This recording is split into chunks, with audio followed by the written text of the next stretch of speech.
You're on a path in the woods, and at the end of that path is a cabin. And in the basement of that cabin is a princess. You're here to slay her. If you don't, it will be the end of the world. I'm talking about the end of everything as we know it. No more birds, no more trees, and perhaps most problematically of all, no more people. Look, you're already on the path that leads to the cabin. Why would you be here if it weren't to complete a very important task? You've made it this far, you might as well reach the end of your journey.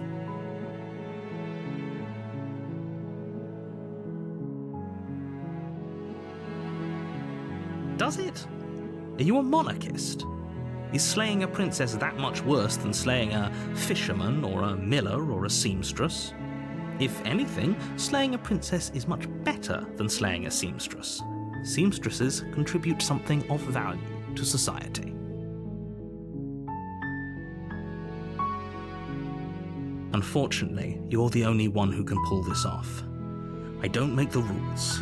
I wish I did, but I don't.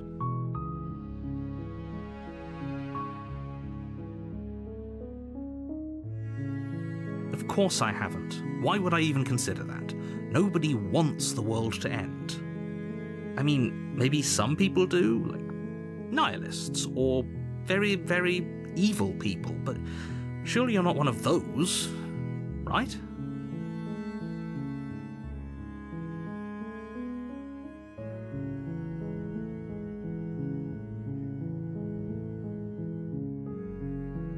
Then I guess we'll just have to see what happens. But a word of warning.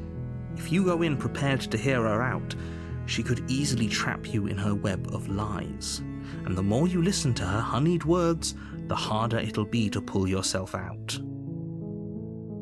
Then each and every one of us is doomed. So sure, go, talk to her. See how that turns out for all of us.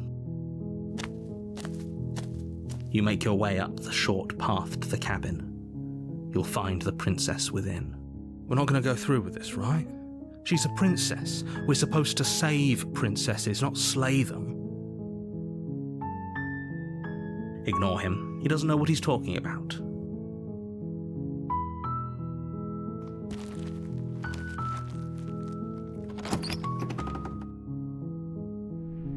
The interior of the cabin is almost entirely bare. The air is stale and musty, and the floor and walls are painted in a fine layer of dust. The only furniture of note is a plain wooden table. Perched on that table is a pristine blade. The blade is your implement. You'll need it if you want to do this right.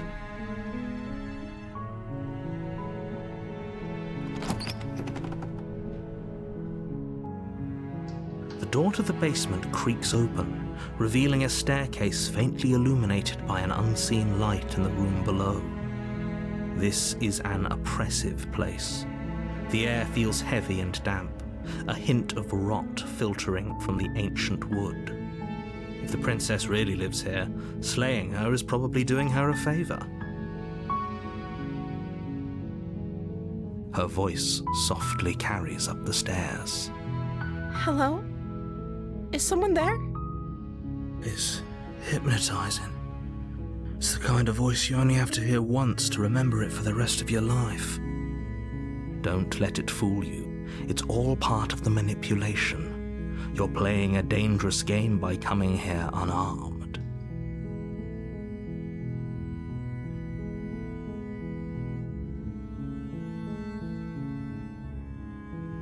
Don't be a stranger. It's been so long since I've had any visitors. Please, come downstairs. You walk down the stairs and lock eyes with the princess. There's a heavy chain around her wrist, binding her to the far wall of the basement. She's beautiful. How could someone like this be a threat to anyone? I am begging you to stay focused. There's a lot riding on you here. Hi. Do you think you can get me out of these chains?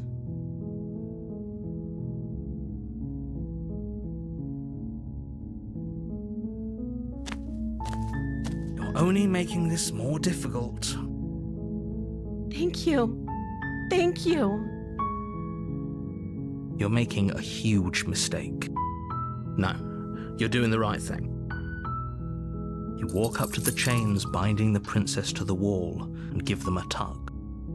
They're large and heavy, far too solid for you to even imagine trying to break them apart. I'm guessing you don't have the key? Maybe it's somewhere upstairs. Doubtful. Whoever locked the princess away down here intended for her to never see the light of day. They wouldn't have just left the key to her chains somewhere in the cabin.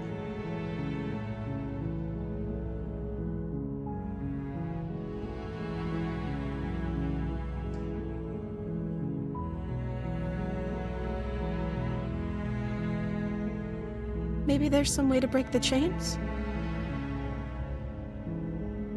Or if that doesn't work, I guess we can always cut me out of them. She offers the suggestion with almost complete nonchalance. If we were stuck down here long enough, I'm sure we'd be nonchalant about cutting our way out if it meant we could finally be free. You attempt to make your way out of the basement, but the door at the top of the stairs slams shut. You hear someone else here. Your shouts and pleas are met with silence. I'll repeat myself once again. You're here to slay the princess, and you won't leave until the task is done.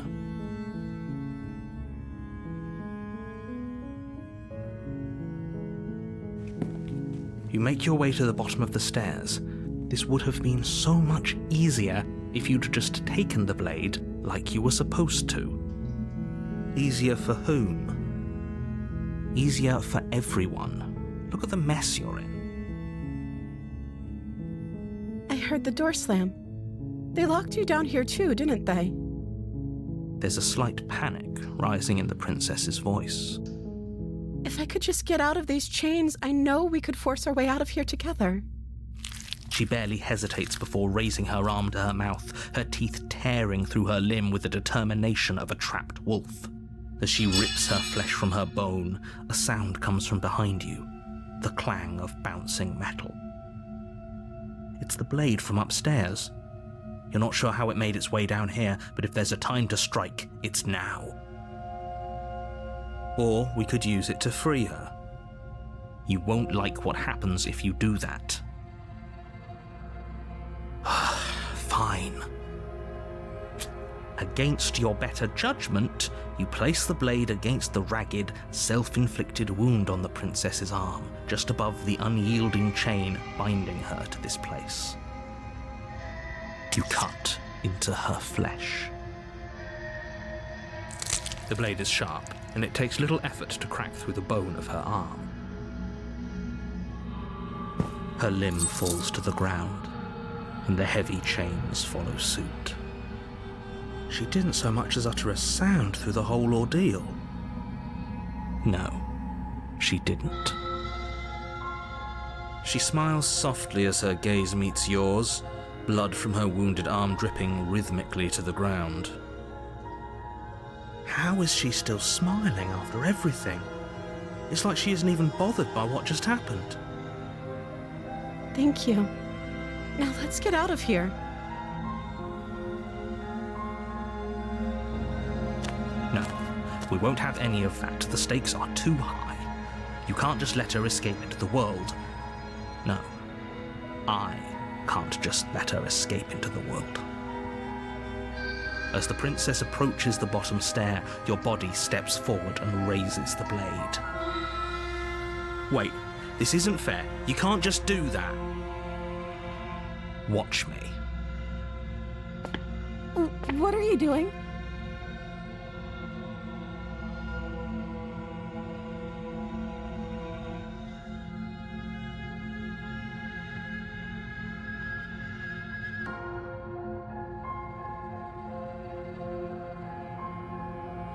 Stop that. Something's come over you, hasn't it? You know you don't have to do this, right? Your body lunges forward, the blade held low, ready to sink into her heart. But the princess dodges, stumbling back against the wall before the blade has a chance to connect. Stop it! Stop trying to resist me. I'm trying to get you out of it.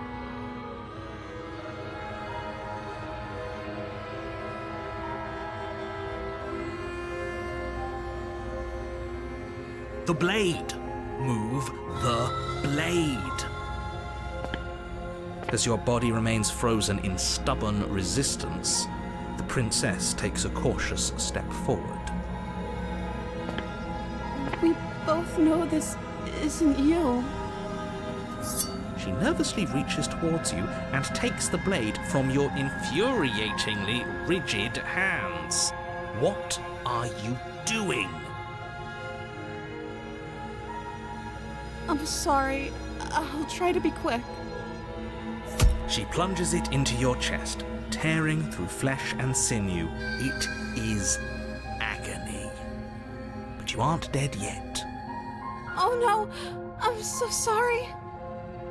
Stay strong. We can tough it out until it's done. For her sake. For her sake?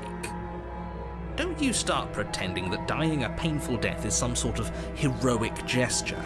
The two of you have literally doomed everyone. Whatever. She sinks the blade into your chest again and again and again, and you feel every inch of burning pain that slices its way into your body. I'm sorry. She doesn't know how to use a knife, does she? Apparently not, though it doesn't matter how sloppy her blade work is, does it? A stab wound is still a stab wound, and it won't be long before you bleed out. I'm so sorry.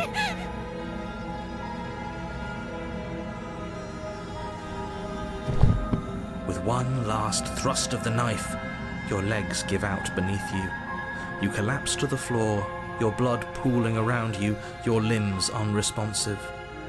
The princess stares down at your ruined chest as tears carve rivulets of pink down her blood-spattered cheeks. It can't just end like this, right? Oh, that's rich coming from you. As much as I'd prefer for things to have gone differently, I can't deny the reality of what's happened. The two of you made your choice.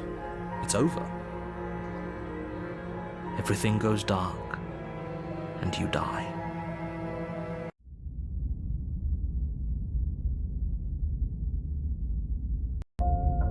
You're on a path in the woods, and at the end of that path is a cabin.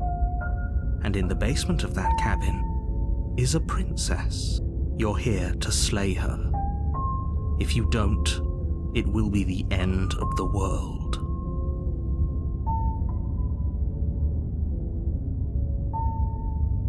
A terrible sense of déjà vu. No, you don't have that. This is the first time either of us have been here. If he doesn't remember what happened, then maybe it's best to keep it that way. Yes, he didn't approve of us last time, did he? If we're going to save our beloved, we'll have to be sneaky about it. Our beloved? Yes, you'll have to be very sneaky about your intentions if you're going to try and save the princess. Ah, so all of the cards are on the table. Then you should know that we and the princess are in love, and the four of us will be foiling any and all assassination attempts you've got in the works. We'll see about that. Whatever you do, just be sure to ignore him specifically. It sounds like he's the sort who'd sacrifice the whole world for a peck on the cheek. What can I say? A world without love is a world that isn't worth saving.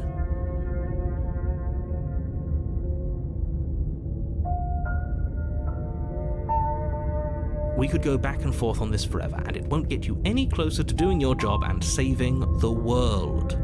So let's just agree to disagree.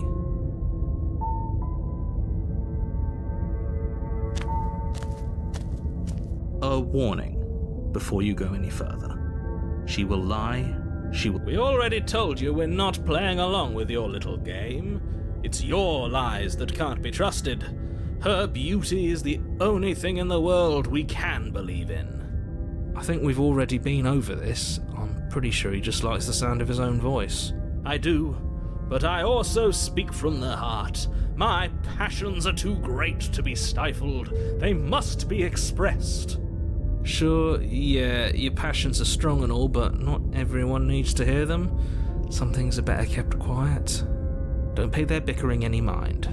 Focus on the task ahead.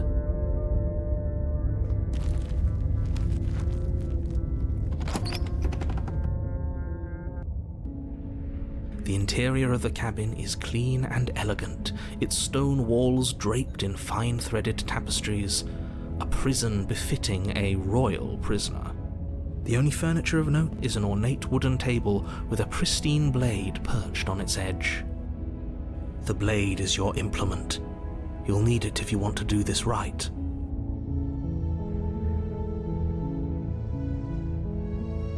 That's because there isn't a mirror. There's a table, the blade sitting on the table, and the door to the basement. There's nothing else in here. There's definitely a mirror. There isn't. I'm sure the princess would tell us there was a mirror if she were up here. In which case she'd be lying to you because, again, there isn't a mirror.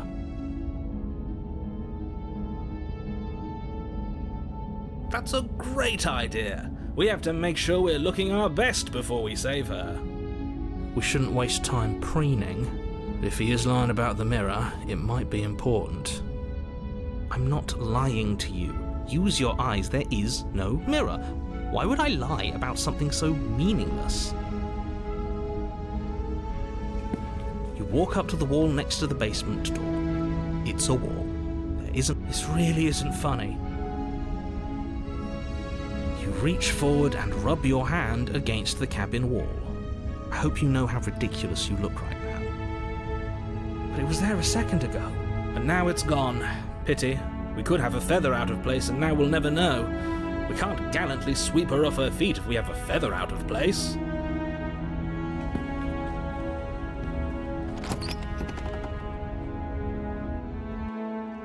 The door to the basement creaks open, revealing an intricate stairwell. Gold-trimmed carpet glimmers in the light of the torches positioned along the walls. The basement almost seems welcoming in the dim firelight. But it's still a stone basement. If the princess lives here, slaying her is probably doing her a favor. A soft voice carries up the stairs. Hello? Is someone there?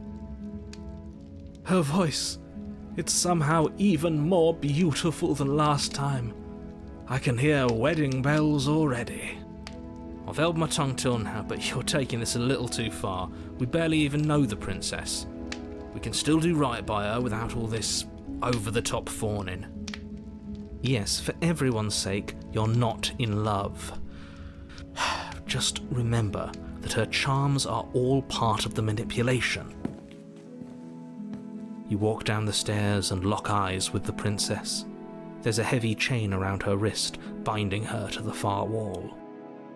My love, we're here to rescue you from your unjust and foul imprisonment. You know she can't hear you, right? She may not be able to hear my words, but surely she can hear my spirit. Oh, your spirit's plenty loud, all right. It's you, my dashing hero. I was so worried you wouldn't come back. Did you hear that? She said we're dashing. And she called us a hero. Flattery really goes a long way with the two of you, doesn't it? Waiting for you to come back. I didn't want to believe your ravings back in the woods, but this is next to incontrovertible evidence. You've been here before. That's right, villain, and you killed us. Well, she killed us. Only because he made us try and kill her. It was self-defense. Our beloved's hands remain unstained by cruelty. And you've died before. So an entire world has been damned to oblivion. I'd really hoped I'd be the first, but what's done is done. What matters is you have a chance to do it right this time. We damned a whole world. But everything reset. Nothing resets. You're just somewhere else. You can't keep hopping between worlds forever. especially not without leaving a trail of incomprehensible devastation behind you. This is horrible.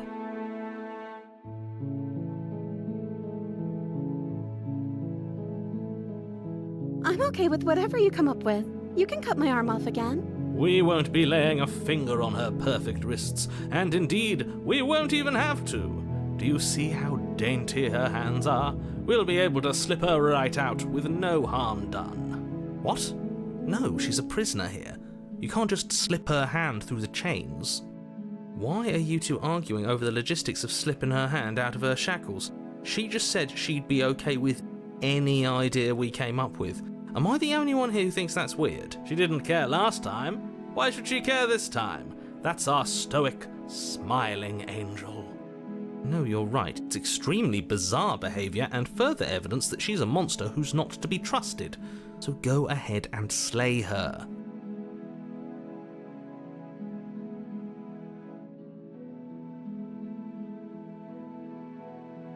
If another version of me was pushed to such drastic action, it was for good reason. That's okay. You were just doing your best, and that's all that matters. She took that in stride, to a surprising extent. That's because she's perfect. Do you think she has someone like him telling her what to do? She doesn't. There's no one else like me.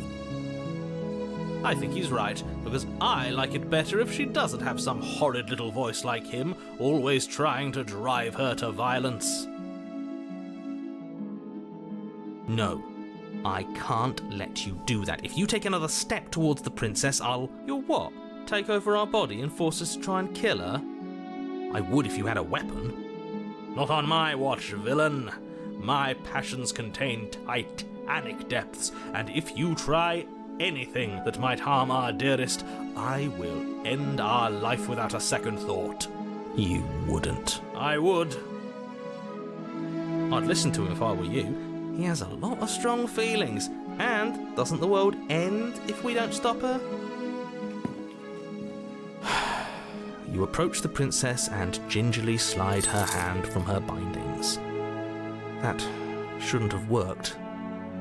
I'll be damned. We're doomed. I can't believe it. But I guess I have to. I told you, there's no life more worth living than that of a true believer. I'm free, and you're not trying to kill me this time. Thank you. Thank you so much. The princess jumps up and smothers you in a joyful embrace. Ugh. If only you had a weapon, one slip of the wrist and your pristine blade would be buried in her back and everyone out there would be saved. Luckily for Mr. Romance, we don't have a weapon. Who needs a weapon when we have the power of love on our side? What do we do now? Let me guess. End the world? Spoken with the rank cynicism of someone who has never felt love in his heart. I don't actually know. Nobody's ever asked me what I wanted before. She doesn't even know what she wants. You may have had her all wrong. What if this whole thing is just a misunderstanding? What if she doesn't want to end the world? You're so gullible.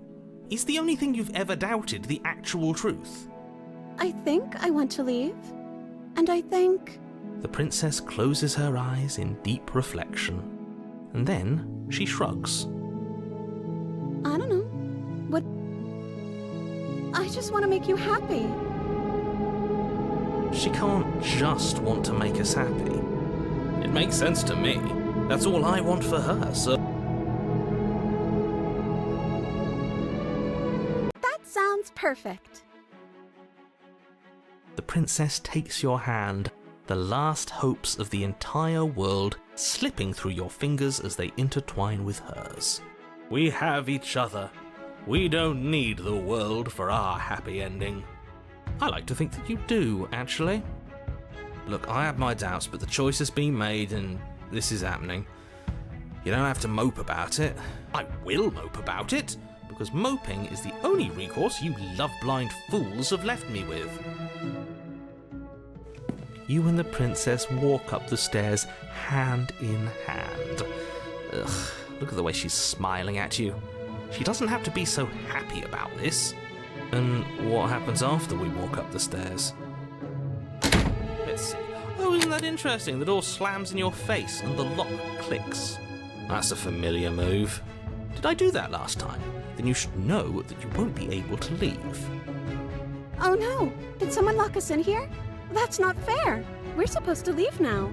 She's right. It isn't fair. But the unfairnesses of the world are no match for the strength of true love. Enough with this true love nonsense. You just met her. Of course you wouldn't understand. Our passions run deeper than anything you have ever known. Are you listening to this? You don't have to go along with the every whim of that delusional voice. I'm just along for the ride at this point.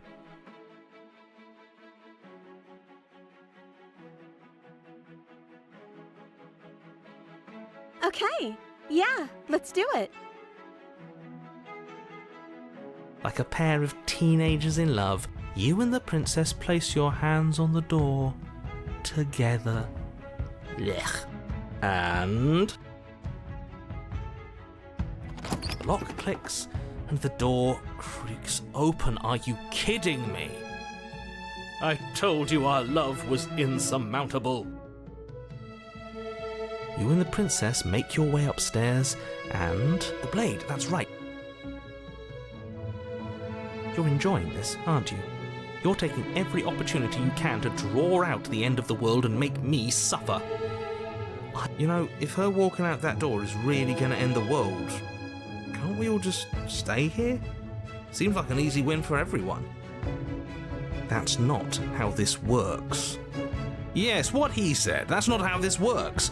Obviously, we have to leave with her. It's our happy ending. Yes, I suppose you are going to do that, aren't you?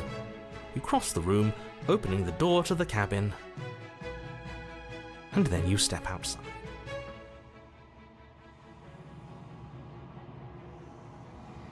Our happy ending at last.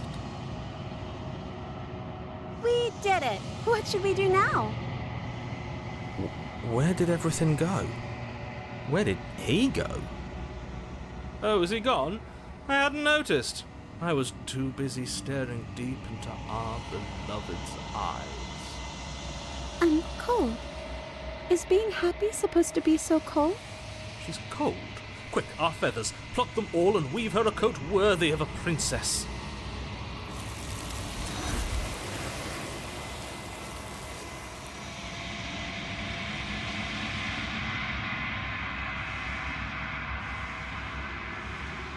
She's gone. Is that a mirror? There's something dreadful about it. Yes, I fear that we won't like what we'll see. What if we just sit here and... I'm begging you, don't.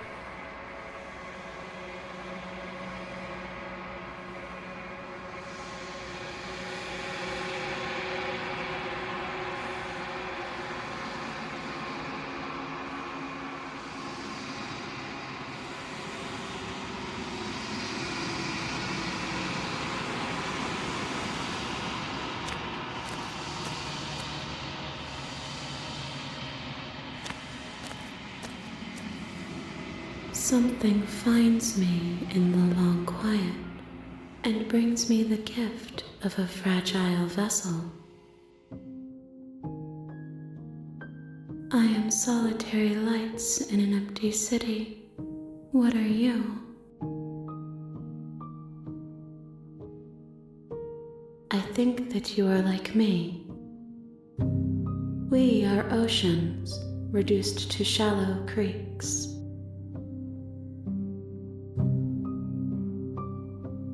Yes, nerves and fibers to feel the worlds beyond, perspectives to make my own. This one is soft and delicate. You molded her to love you, and she'll make for a gentle heart. Do not mourn her. She has served her purpose. How can the world have ended if we are talking? am sorry. There are some changes that can never be undone. There are some tears that can never be unshed. This is not a place that can hold a fragment of a concept. The moment she arrived here, she was going to return to me. I promise that it doesn't hurt.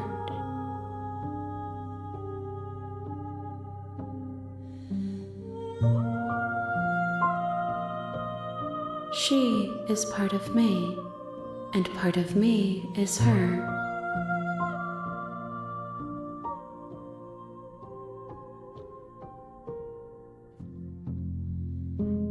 You speak in circles. Does it matter where one thing begins and another ends?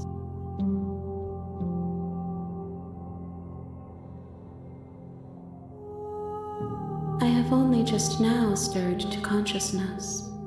I could not have trapped you here, and I too yearn to be free.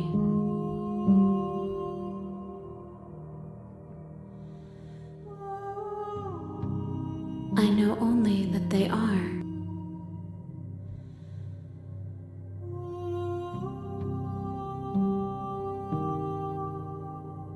You are the only thing I have ever known. The space we're in is vacant. Nothing comes here but us. You are familiar, but you are not me. I feel sadness, longing, hope as I witness you. Nothing as we are, but I know that there are worlds beyond us and that we are meant to reach them.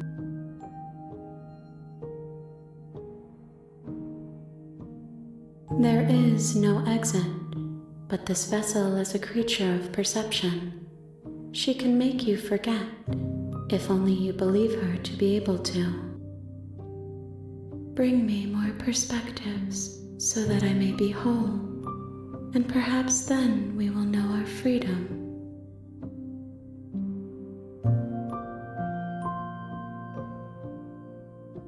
More than you have found, but less than there are to find.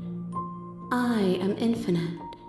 The rest will find their own way home.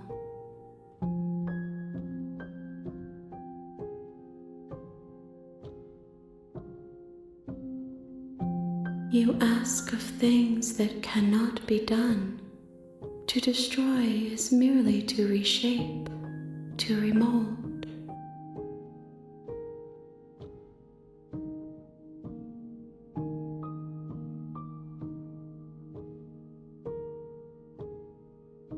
How can I know? I am flickers in something sprawling and unilluminated.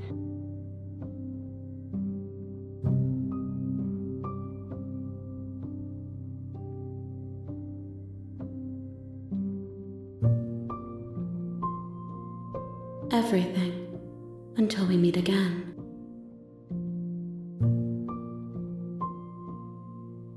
Then we will be here forever, as we are now. Unfinished, dry, hollow.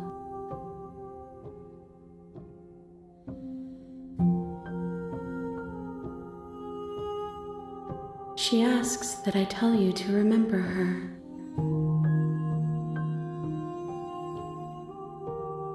You won't.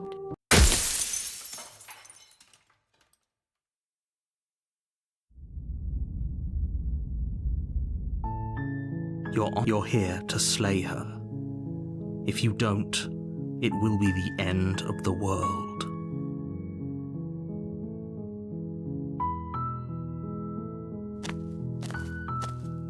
We're not going to go through with this, right?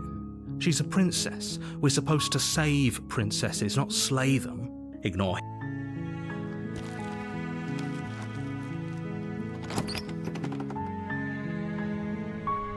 The interior of the cabin is almost entirely bare. The blade is your implement.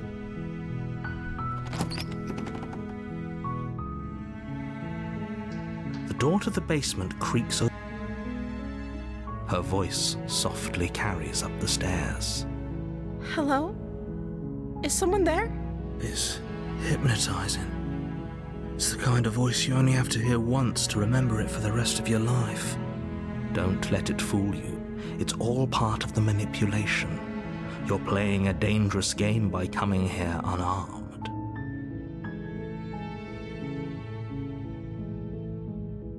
How many times do I have to tell you how dangerous letting her out of here would be before it finally sinks in?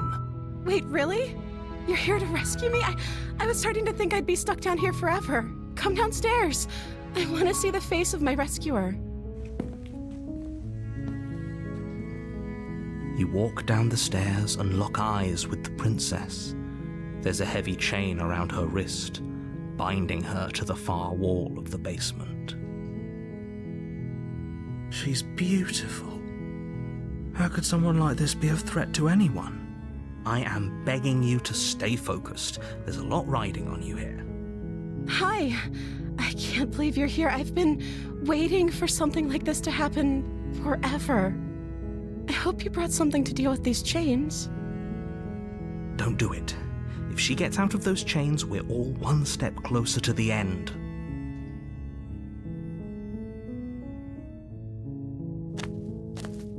You're only making this more difficult. Thank you. You're making a huge mistake. No, you're doing the right thing. You walk up to the chains binding the princess to the wall and give them a tug. They're large and heavy, far too solid for you to even imagine trying to break them apart. I'm guessing you don't have the key? Maybe it's somewhere upstairs. Doubtful. Whoever locked the princess away down here intended for her to never see the light of day. They wouldn't have just left the key to her chains somewhere in the cabin.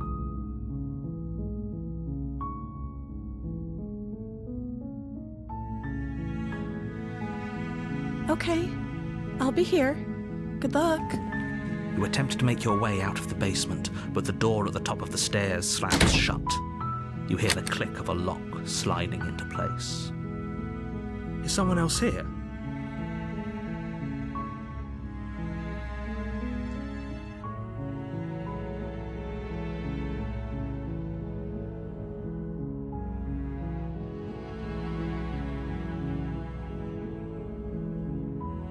Your shouts, and I'll repeat myself.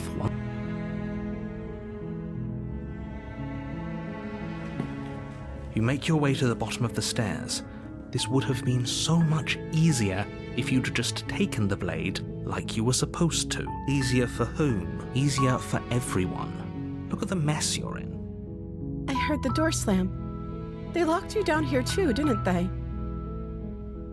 There's a slight panic rising in the princess's voice. If I could just get out of these chains, I know we could force our way out of here together. She barely hesitates before raising her arm to her mouth, her teeth tearing through her limb with the determination of a trapped wolf. As she rips her flesh from her bone, a sound comes from behind you, the clang of bouncing metal. It's the blade from upstairs, or we could use it to free her. You won't like what happens if you do that. Fine.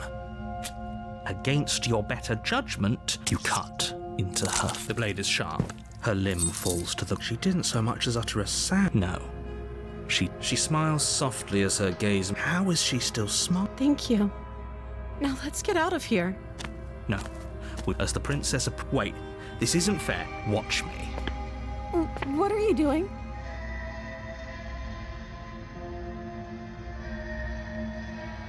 Stop that. Somebody... Your body lunges forward. But stop it. Stop.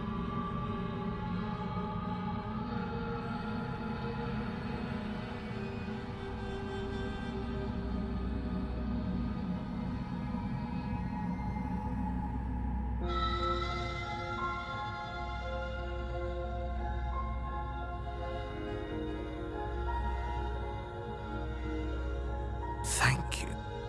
There's no getting through to you right now, is there? A betrayal of will is still a betrayal. You'll regret thinking of me as a helpless damsel. She pounces on you with the same animal ferocity she used to tear through her arm. But you have a weapon. You raise the blade, digging it under her ribs, aiming directly for the heart. It's not enough to stop her. You feel her claws in your throat, then her teeth, somehow sharp enough to pull apart you collapse to the floor, your body unresponsive as your blood pools on the ground beneath you. If we're lucky, the wound you managed to inflict will be enough to at least... It can't just end like this, right? As much as I'd prefer for things to have gone differently, I can't deny the reality of what's happened. I'm sorry, but it's over. Everything goes dark, and you die. You're on a path in the woods, and at the end of that path is a cabin. And in the basement of that cabin is a princess. You're here to slay her. If you don't, it will be the end of the world.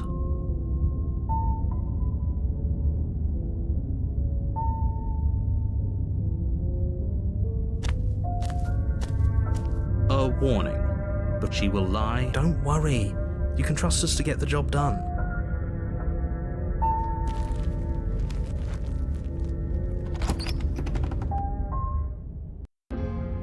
The interior of the cabin is a mess of twisted roots. The walls a chaotic weave of knotted wood that, almost as if by accident, just happened to resemble a room. The floor is damp and earthy, and the only furniture of note is a slab of mud in the shape of a shelf, with a pristine blade perched on its edge.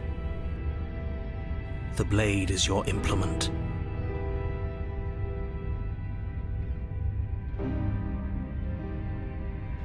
You take the blade from the shelf.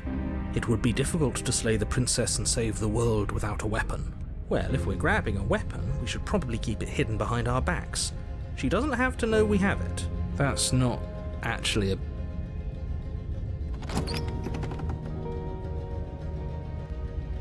The door to the basement creaks open, revealing a staircase dug into the muddy earth below.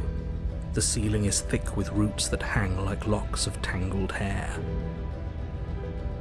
The weak starlight from the cabin windows behind you can barely penetrate the gloom here, only illuminating the edges of an opening below.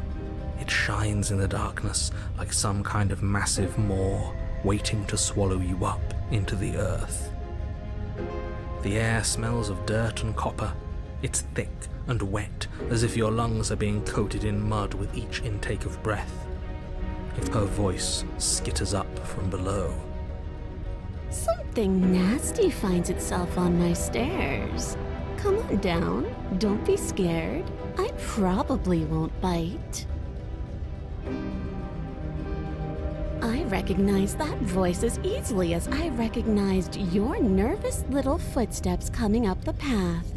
I know who you are, and I remember what you've done. She must have you confused with someone else. She seems friendly enough. Maybe we can talk our way out of this whole situation. You can't. Unless you slay her right away, she's going to break free and end the world. There's no reasoning with what she is. Look, I'm just throwing ideas out there. I like to think out loud. I'm the kind of guy who likes a discussion. Don't we want to hear what everyone has to say before making any big decisions? Do you want to hear what everyone has to say? Or do you just want to hear yourself talk? You need to stop lingering. Your task is to slay the princess, not endlessly debate about what to do with the princess. Fine. You're the boss. Thank you. You descend the basement steps, entering the dark room below. You can just make out the shape of the princess in the gloom. She's huddled against the far wall, her eyes bright and glaring from amid the thick roots. And there you are, one hand tucked away behind your back, gripping that sharp, sharp blade, no doubt.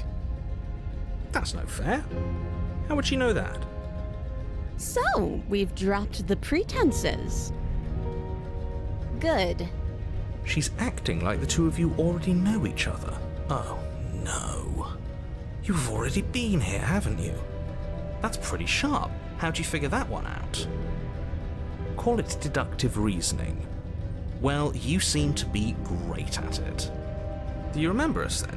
Do you remember last time? No, I don't. But you and the princess clearly have a shared reality, even if I'm not a part of it. I won't waste time fighting you on something that's clearly true. I'm just glad we could put all... Is it all behind us? Just focus on the task at hand. I don't care if you've been here before, and I don't care if you think you'll go somewhere else after this. My world is on the line right now, so I'd appreciate it if you would take this seriously and slay her. Let's chat her up a bit first. Maybe we can find a middle ground where everyone's happy. Don't talk to her. You're just going to make things more difficult than they have to be. Well, I seem to remember you having a tongue.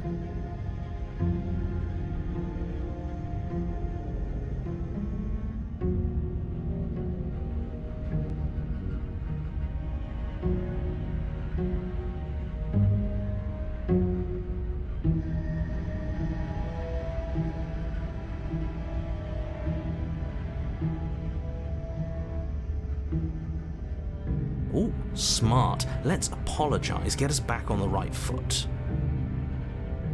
Oh, you're sorry. Isn't that nice? You're such a gracious little monster. If you're sorry, then let me out of here. Prove it.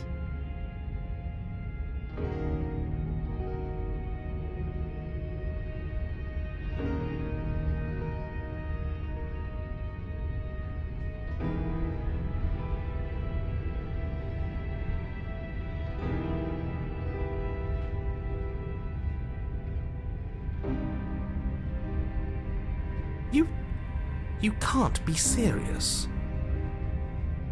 Now, hold on. We should put this to a vote.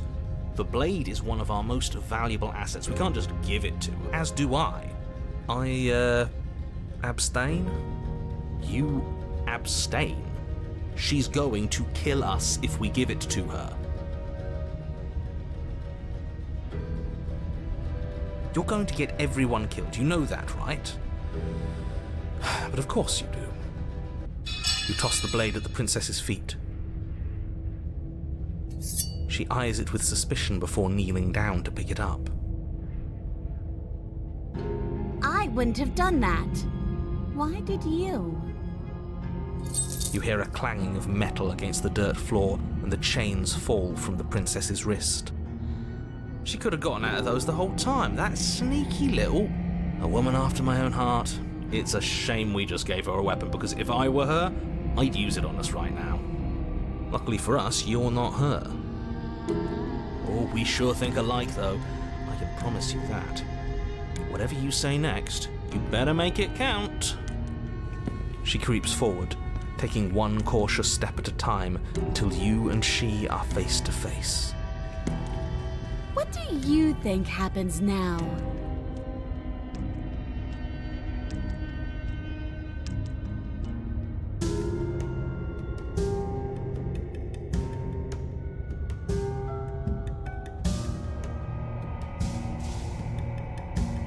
Her shoulders tense and her eyes dart away. This is another trick. You're trying to sow doubt, but it's not going to work on me. And then she buries the blade in your heart. What? No, come on, that's not right. I told you this is what she was going to do. Glee dances across her face as you fall to the ground. I did it. I got you. You... The princess seems to tremble, her smile fading quickly, replaced with concern. Her nervous eyes brim with tears. Why? Why did you let me do this? But you don't have the strength to respond, nor do you have the time. Everything goes dark, and you die.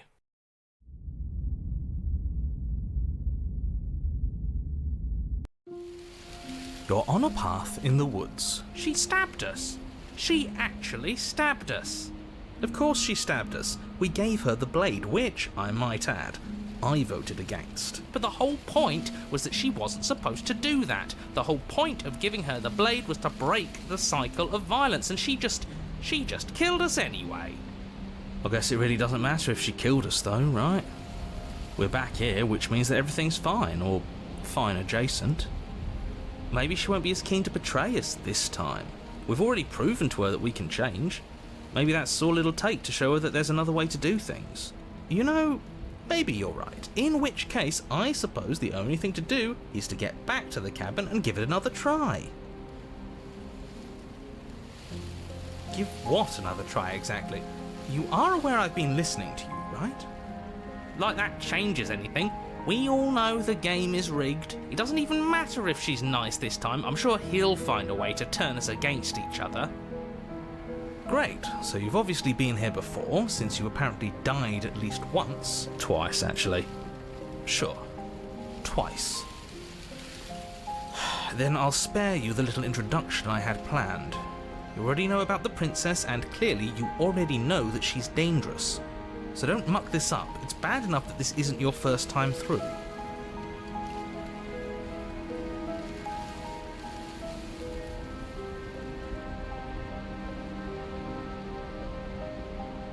Wonderful. If the woods themselves are changing, then that's all the more reason for you to take this seriously. It would mean your grip on things is slipping, which, in turn, likely means her influence is spreading. Someone's in the know.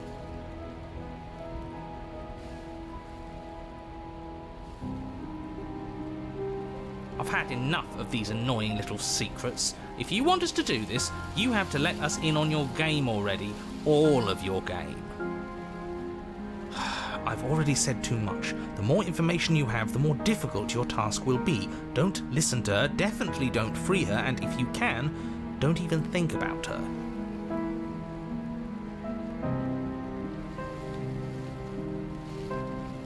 Please don't. I'm with him. If our previous encounters have taught us anything, it's that freeing her is a bad idea. Let's just see how the wind blows. I'm not opposed to saving her, but let's not rule anything out just yet. Let's see what she has to say. Stop sitting on the fence and pick a side already. We don't need you waffling when things get hairy. I've already picked a side. Our side. I'm here to make sure that whatever happens, we wind up on top. Because that's worked out great so far. Well, we're not out of the game yet, are we? And again, I'll have you know, I wouldn't have gotten us killed last time. I wanted to stab her in the back, not hand over our precious backstabbing implement.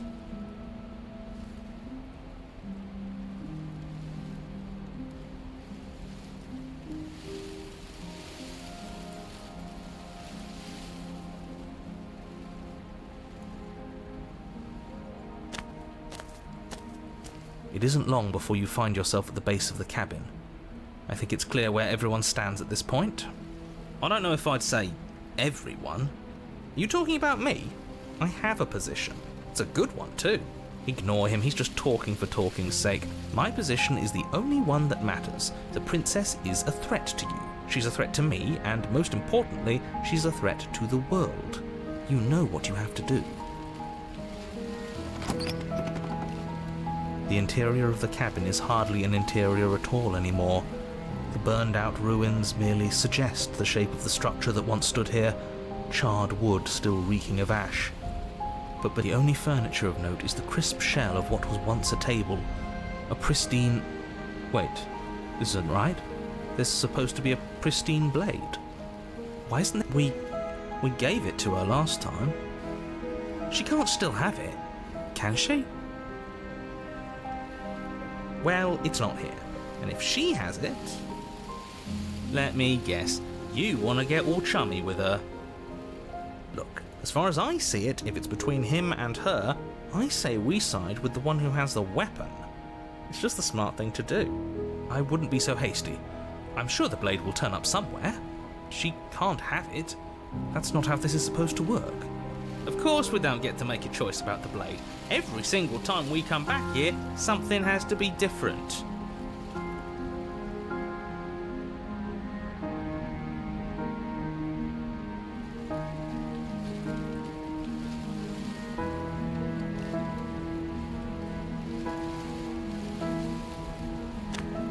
You step forward and approach the scorched entryway leading to the basement, hesitating before you begin the descent.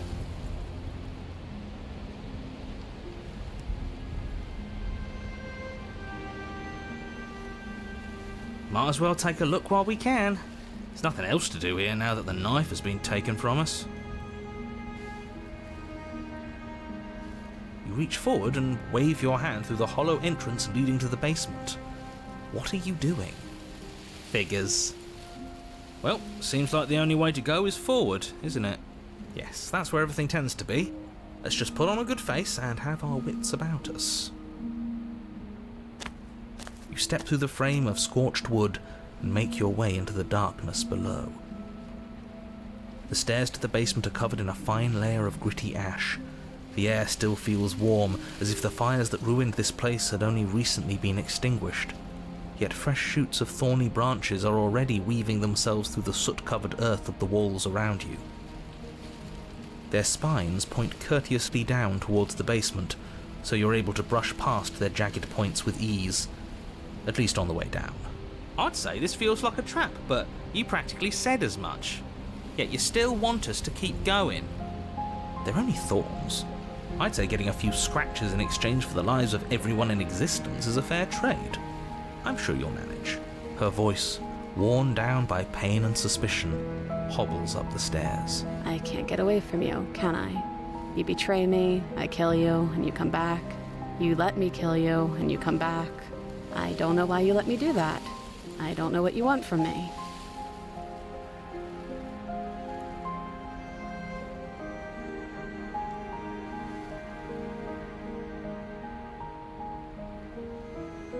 I think you know how this goes. I'm down here and I can't leave. So come down and talk. It's not like I can stop you. You continue down the basement stairs, brushing past the smooth edges of thorns that grow more and more plentiful as you make your way forward. You step out into what was once a vast open cavern, now overrun by briars and prickles and thistles, the space thick with hostile vegetation. At the heart of it all, encased in a tight weave of vines, is the princess, her bloody, trembling hands clutching a pristine blade. Did you know this was going to happen to me? Are you here to watch me suffer? Are you here to laugh?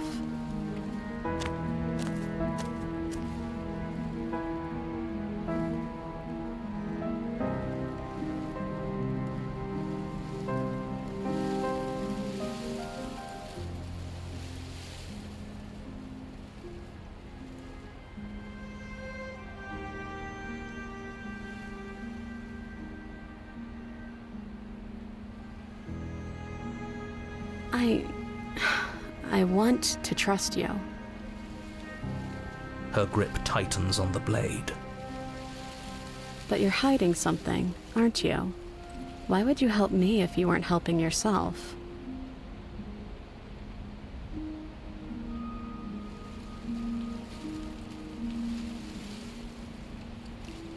The princess clutches the blade closer to her chest.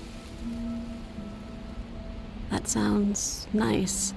I'm so tired of the bad blood between us. But it's hard to let it go. You've hurt me. Her eyes dart away from yours for a brief moment. And I've also hurt you.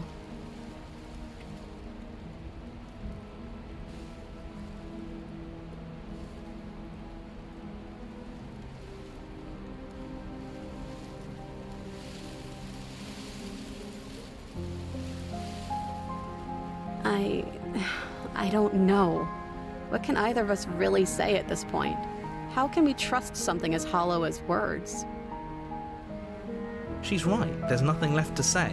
So let's get a move on and do something before she comes up with a scheme to get out of here on her own. Careful with that one. He's not the smooth negotiator he thinks he is. But it does feel like we're stuck until we do something. If there's even anything to do besides make things worse. We're not making things worse. I think she wants to trust us.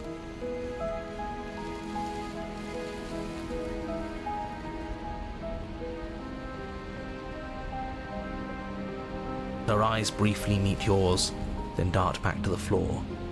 She hangs her head in resignation. Okay.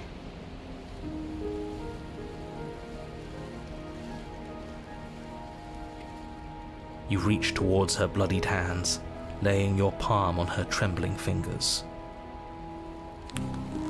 For a moment, she clutches it even tighter, her knuckles going white with the effort. But then the tension fades. Her grip finally loosens and she allows you to take the weapon. You carefully pull it free from the thorns, though they scrape at your skin, leaving red trickles of fresh blood all along your arms. I'll be damned. She really gave it to us. It feels like it's been so long since we've held real power in our hands. I wonder what we should do with it. We free her, obviously. It's the right thing to do. I think you're right. She's as much a victim in all of this as we've been. Besides, it would really stick it to him to free her. Or, hear me out, we slay her. Right here, right now. She's never been so helpless, and if we don't take advantage of that, we may never get another chance. That sounds like a splendid idea. You should listen to him. We've all said our piece. Now it's time to make our move. It's 2 against 1. It's 2 against 2. You don't count. And why shouldn't he count? Because he's clearly not one of us. That doesn't matter. He's been with us the whole time. He should get a say. So, did you mean it? Or was I a fool to hand my life to you?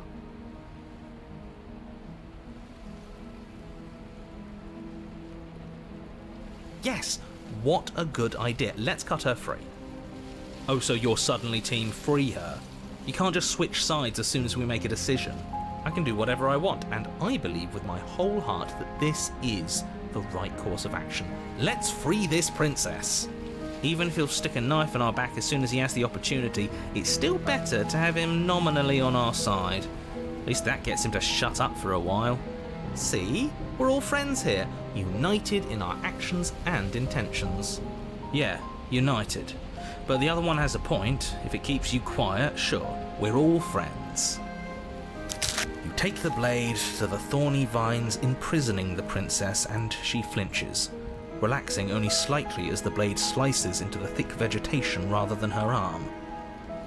But she flinches again as the last of the vines is cut away, as if, after all of that, she's still expecting you to turn on her and stab her in the heart. But you're not going to do that, are you?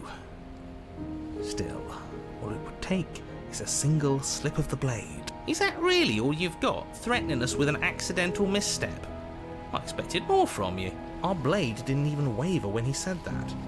Yeah, you're right, he's a bit of a nobody, isn't he? Good thing I've been on your side of all this since the beginning.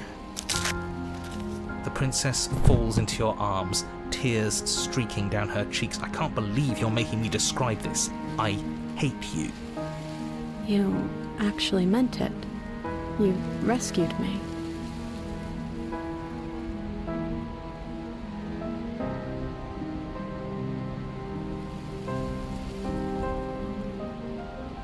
She smiles, her hand slipping into yours, and the two of you rush to the basement stairs. Shameful, really, that the same thorns that so graciously allowed you downstairs are now blocking your only way out. You're getting desperate, aren't you? Even more proof that you can't actually do anything to stop us.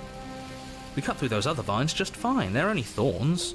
I'm not afraid of getting a few scrapes. I'm not even sure we need to do any cutting, we can just move them out of the way.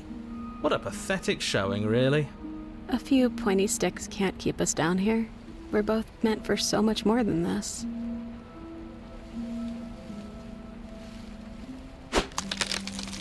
As you swing your blade into the thorns covering the basement stairs, they yield.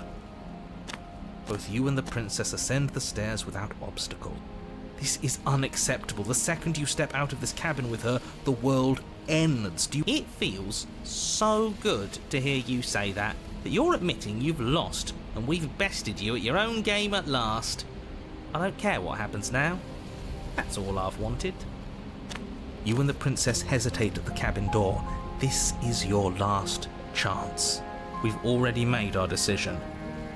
We're finally leaving here together, aren't we? And all we had to do was trust each other. It wasn't easy, but I'm glad we finally could.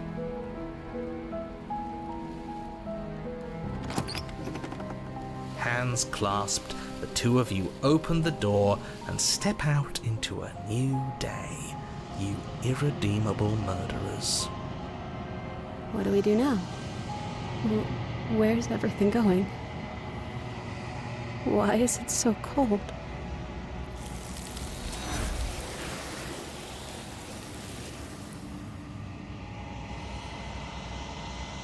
She's gone.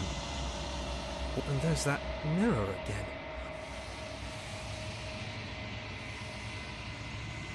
This is going to... If they think it's bad, I'm with them.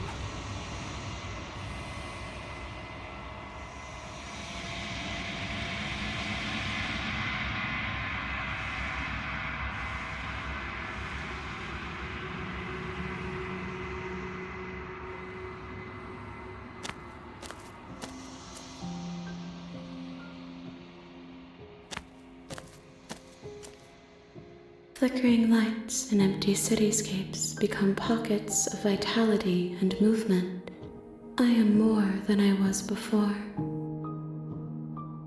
Whenever you are ready, I will wipe your slate clean once again.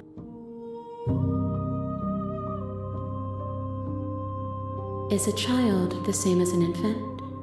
I am an unbroken pattern, but every vessel gives fresh perspectives and carves new avenues of expression. I am different, but I am the same.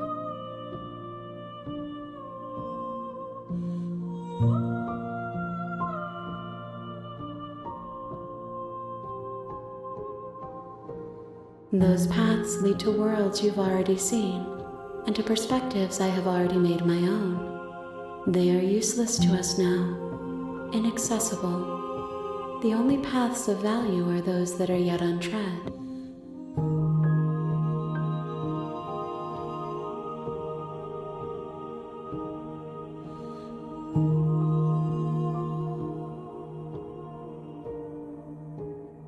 I will long for your return, but it will give me time to reflect on what I am. We will meet again.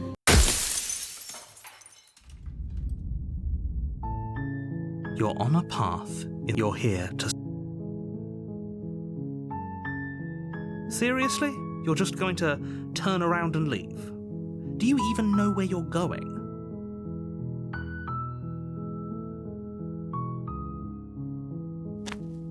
Fine. I suppose you just quietly continue down the path away from the cabin. Good. What we're being asked to do here is wrong. Better ignore that annoying little voice. He doesn't know what he's talking about. That's strange. It looks like this path also leads to the cabin. How convenient. Everything's back on track again. Maybe the world can still be saved after all. You're really keen on wasting everyone's time, aren't you?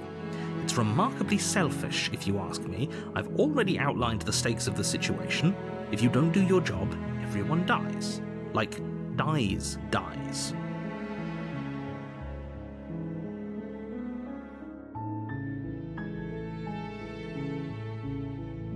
When I said everyone, I meant everyone.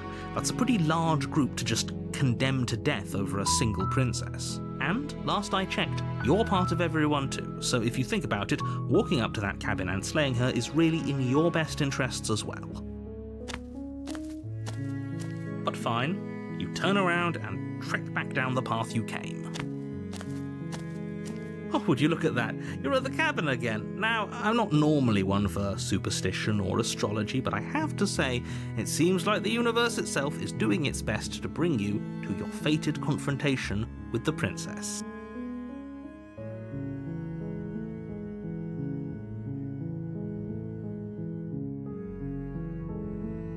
There's always a choice. Let me tell you right now that you're making the wrong one for pretty much everyone who's ever lived, as well as for everyone who ever will. And here we go. At first, it's little flickers out of the corner, but as you focus on your surroundings, you start to realise that those flickers weren't just a trick. In every direction, there is a path and a cabin. And not just a cabin, the cabin. Wait, what's going on? But You're too stubborn for that, aren't you? You've doomed us all. You know that, right? But of course you do. Otherwise you wouldn't just wander off into the forest and you lose track of just how long you spend aimlessly tromping through the wilderness. But it's not like any of that time spent lost in the woods really matters, because it isn't long before the world ends and everyone dies. You're on a path in the woods. You're here to slay her.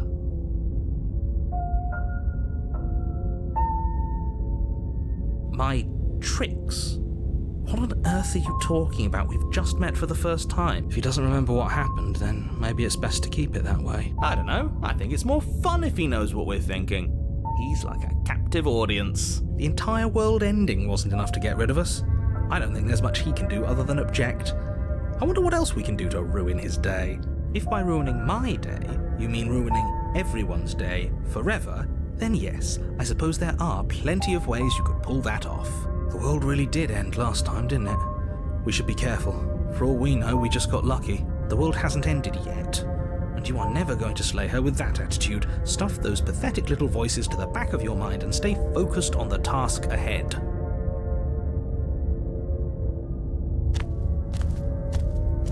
A warning before you go any further. She will lie. If we're stuck going in there, maybe we should believe her. Maybe she isn't a liar. Ignore him. He's just being difficult for the sake of it. Let's keep an open mind.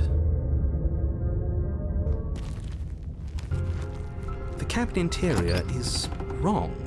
A confusing patchwork of many cabin interiors, all projected across what's almost the same space. But it's all shifted.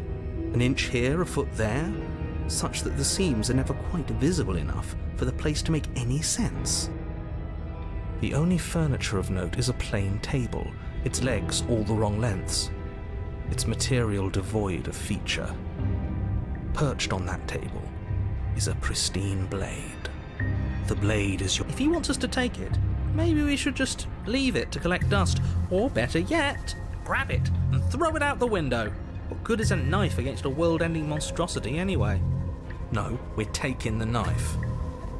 Have you seen this place? I've already told you what you're dealing with. You're dealing with a princess. How many times do I have to explain this incredibly simple and straightforward premise? You can't just say that. Not when everything here is so wrong. Listen to me. My job is to describe facts as facts and to guide you through your job, which is to slay the princess and through that action, save the entire world. And if you're going to slay her, you cannot let fear creep into your heart. You cannot lose yourself before you even get to her. Oh, ho, ho, ho!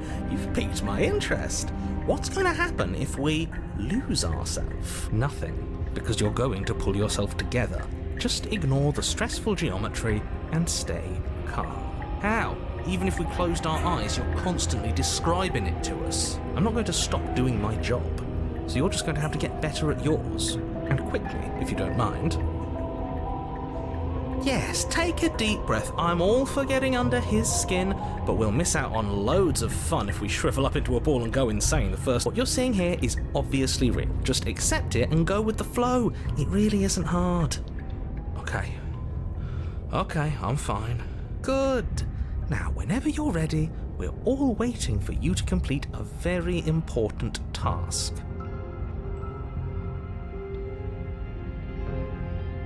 Ooh. We should look at ourselves. Wouldn't that be fun?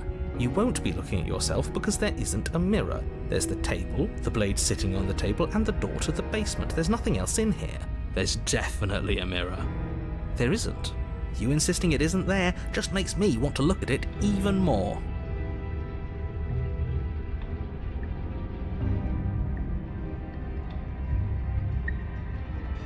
You walk up to the wall next to the basement door. It's a wall. This really isn't funny. You reach forward and rub your hand against the cabin wall. I hope you know how ridiculous you look right, but it was there a second ago. And now it's gone. You know that taking the mirror away from us isn't going to change things, right? We'll find it again, and then we'll see whatever it is that you don't want us to see.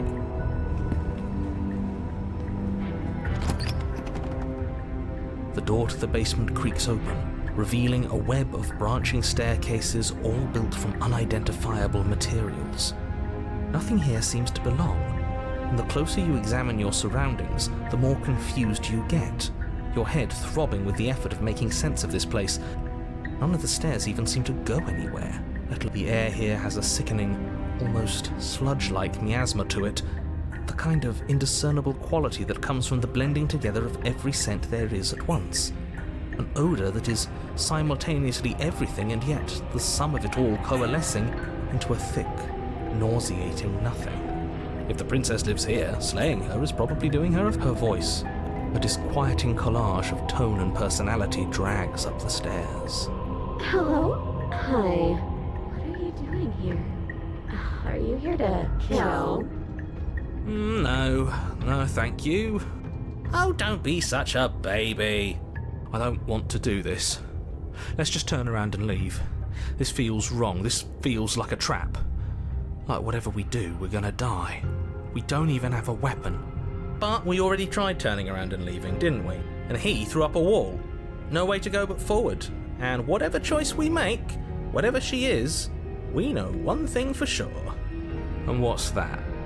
That the fate of the world hinges on your success? There'll still be plenty of ways to ruin his day.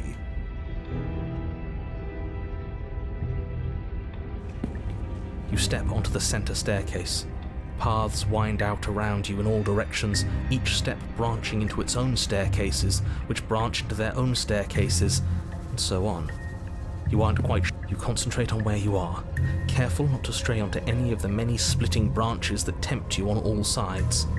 You wouldn't want to have to backtrack to yours once you'd made a decision that took you someplace else. And so you take one careful, focused step after another.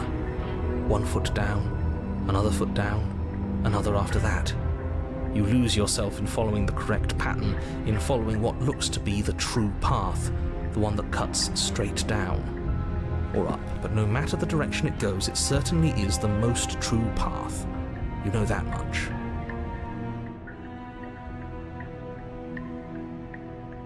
You slowly lose sense of yourself the further you go. Time disappears, and you can feel yourself begin to untether.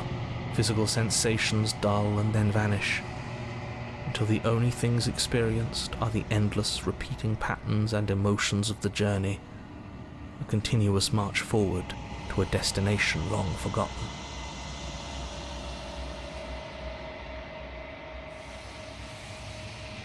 Consumption and betrayal, skepticism and blind devotion, rivalry and submission, terror and longing, pain and unfamiliarity. Can I help you? What the hell was that? What happened to us? I feel so strange. Like I'm fundamentally different, but also still the same person I was at the top of the stairs. Oh well, that was a trip, but now it's over. Time to get back to our old devilish ways. The princess, eyes bright but otherwise shrouded in darkness, watches you impatiently from the other side of the basement. Don't forget why you're here. And why are we here again? In case you weren't listening, I'm afraid I lost myself on the way down. You're here to... He's just being an ass, we remember. Though I'm still not sure if we should trust you. Let's talk to her for a bit, try and get our bearings. She seems normal. And yet here you are. How strange. Do you remember anything at all? Do you know why you're here? Do you know me? The shadows recede, revealing the princess's face. She's so blank. I have no idea who she is. Isn't that fun? A new puzzle for us to take apart. If she's keeping her cards close to her chest, it's because she wants to deceive you. It's okay. Don't worry. Sometimes I get lost here too. As the princess speaks again, it's almost as if she fractures. Where there was once just one of her, there is now another. We can do that? I don't like this. It's those cabins all over again. Can we put her back? You said you'd been here before, right? What exactly happened last time? Does it matter? Yes, it matters. but I'm not going to waste any more time prying out details if you're going to be so irritating about it. It seems to me like you saw something you weren't supposed to have seen. If only you'd listened to whatever words of wisdom you were given in that other reality. But what's done is done, isn't it? Whatever you saw last time, unsee it. Whatever thoughts weaseled their way into your head, unthink them. If it's not already too late. You have a job to do here, and you need to do it now. Ooh, new plan! Let's see if we can make even more of her.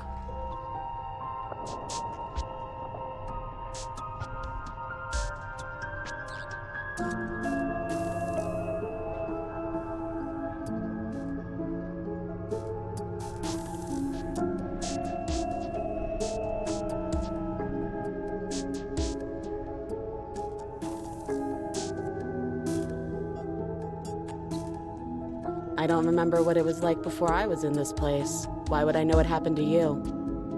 We're probably stuck down here forever, aren't we? There's no way out, and barely a way in. Sometimes I feel like I'm being pulled apart too. It's so terrifying down here. But at least now you're not alone. And I'm not alone either.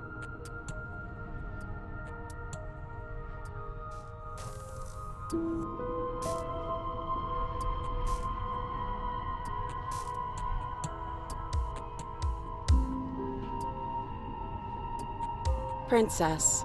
You can call me Princess, if you'd like. It doesn't matter. I've been down here for so long. What's the point of a name if there's no one around to use it? None of them have names. How astute. I told you she was untrustworthy. There must be something wrong with you. I'm the same as I was a moment ago.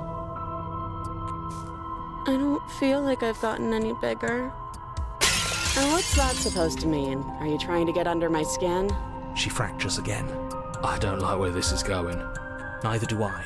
Which is why you need to slay her now before things get more complicated than they already are. How would we even do that? Where would we start? We'd always start by retrieving the blade. Can we even leave this place? I don't like thinking about what might happen to us if we have to go back through those stairs. Well, that's where the blade is. If you want it, you'll have to go and get it. Okay, this was fun for a bit, but we can't even really interact with her, can we? What's the point of asking questions if all we're going to get is a million answers? Can't even follow what's going on anymore. We need to get out of here. This whole place is making me itch.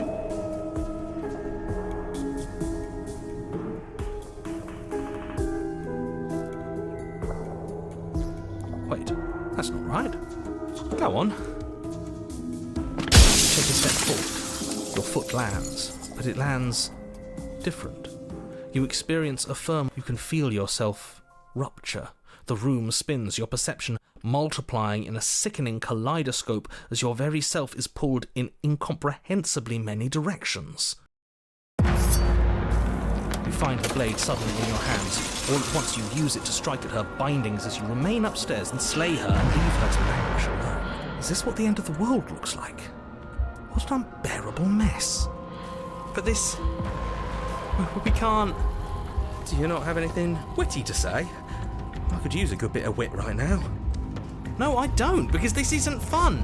How are we supposed to have fun if everything is happening at the same time? It's the same as nothing happening, and nothing is excruciating. Luckily for all of us, nothing and everything doesn't go on forever. The world, the princess collapse in on themselves before it all falls apart. I think he's gone. We were never going to salvage this, were we? What happened to us? What are we? There are parts of us that are dead, and the others they just don't fit. They just don't fit. We can feel them moving around in spaces they don't belong. It's all so uncomfortable. Did you do this?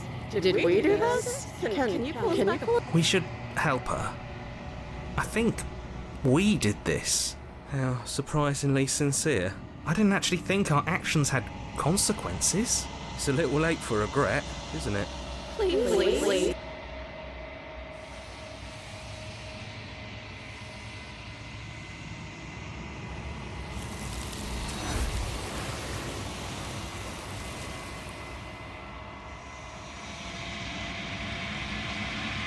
She's gone. And there's that mirror again.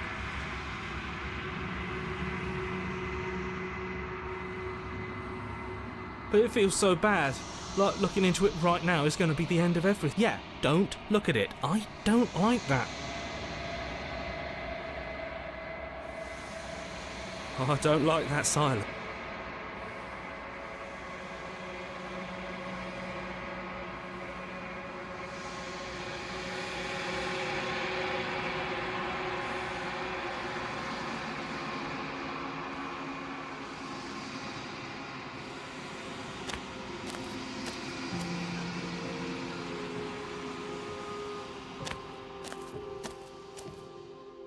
I am a growing chorus of contradiction, a mass of tides ebbing and flowing all at once in more directions than my attention can bear to hold. To look at any one is to shift them all into something new, and to look away is to reshape them yet again. All of me is changing, and yet the rest of me is still the same.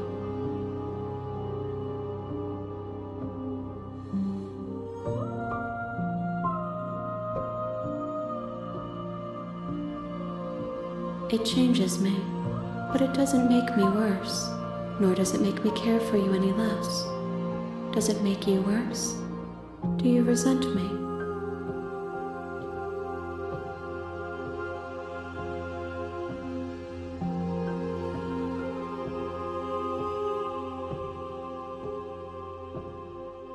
It says that your heart is gentle, that even in the darkness you are guided by compassion.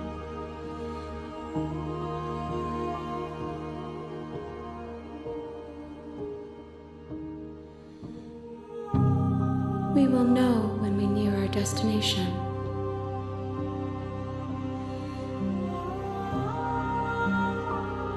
These ones are a contradiction, a winding kaleidoscope of paths and wall. They are stretched into a shape not unlike me, but it is a shape they cannot hold. They will make for a rich and vibrant heart. Do not mourn them, for they will finally get to know themselves.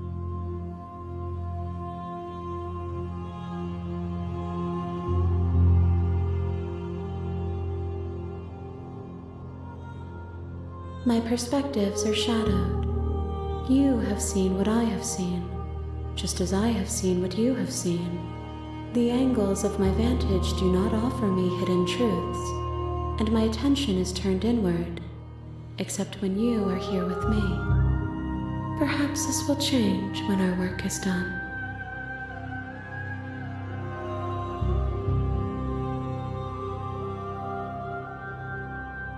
Gifts aren't what someone tells you to bring them. My joy is in seeing what you choose. There are no wrong answers, and every perspective illuminates my shadows and tells me new secrets.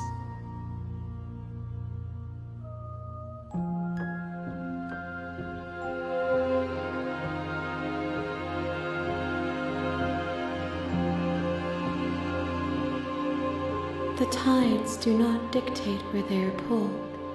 A river does not dictate its outlets.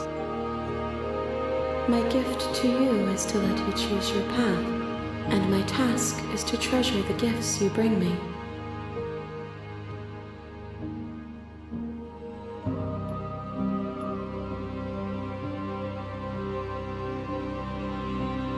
I'm sorry. Words are difficult for me. They never fully weave what I wish to say. If you do not like my answers, then you need not ask me questions. The vessels you choose to bring me carry far more meaning than anything words could say in the spaces between.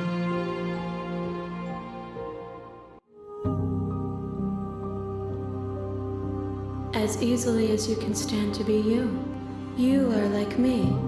Even if you have chosen not to look at the corners of you that do not fit, even if you have chosen to ignore the brilliant contours of your soul.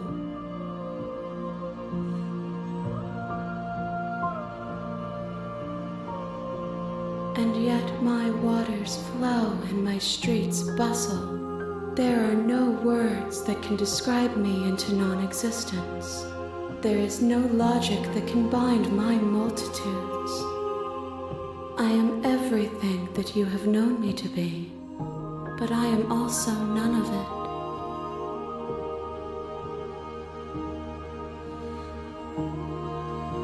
I will be here when it is time for us to meet again.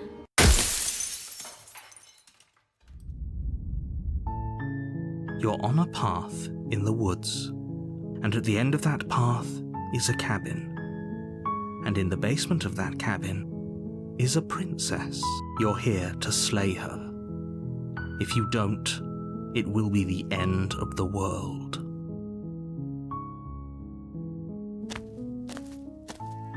You make your way up the short path to the cabin. You'll find the princess within. We're not going to go through with this, right? She's a princess. We're supposed to save princesses, not slay them. Ignore him. He doesn't know what he's talking about.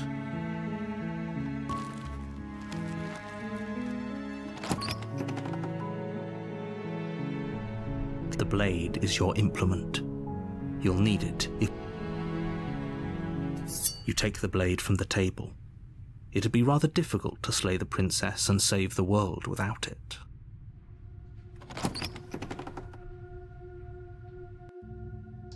The door to the basement creaks open, revealing a staircase faintly illuminated by an unseen light in the room below. This is an oppressive place. The air feels heavy and damp, a hint of rot filtering from the ancient wood. If the princess really lives here, slaying her is probably doing her a favor. Her voice carries up the stairs. Who's there? She sounds dangerous. It's almost as if she's the one in charge down here. Don't let it fool you. It's all part of the manipulation. Good. You're still listening to reason. You walk down the stairs and lock eyes with the princess. There's a heavy chain around her wrist, binding her to the far wall of the basement. She's so coldly beautiful. Focus on the task at hand. And there you are. Are you here to kill me or something? You step forward, your grip on the blade tightening as you steel your resolve. Oh? No talking then? Fine. What even makes you think you can kill me? I'm probably chained up in this basement for a reason, right? And if that knife is the only weapon you have, you'll have to get close enough to use it. So, you should just drop it. Best not to risk finding out what I can do. She's unarmed. If you hesitate now, it'll be too late. You lunge forward without a moment's hesitation. You feel flesh easily give way and look down to see your blade already sinking deep into her heart. Oh. This is it, isn't it? I'm almost embarrassed. I should have seen that coming. But I have to wonder, do you actually believe this was enough to kill me? It's like she's convinced she can't die. Yes, even as she lays there dying, she entirely believes herself to be alive, but it's over, isn't it? She stopped breathing moments ago, that arrogant look still plastered on her face. But is it over? Really over?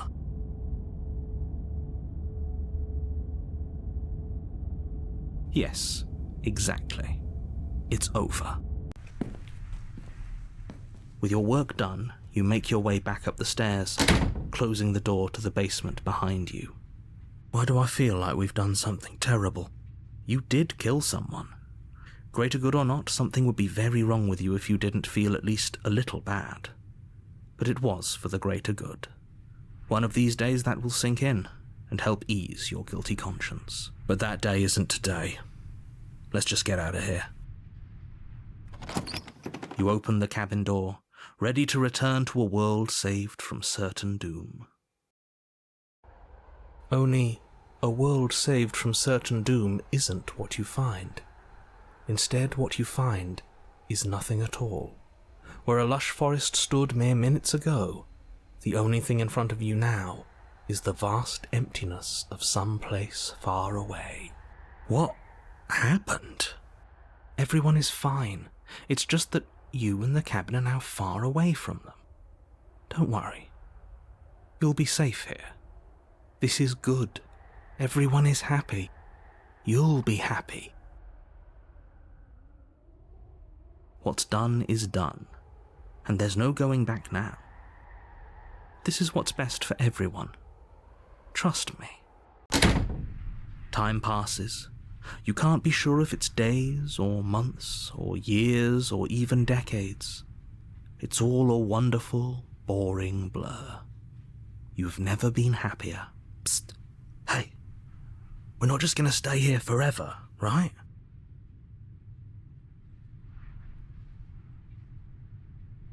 I do, but you're probably not going to like it.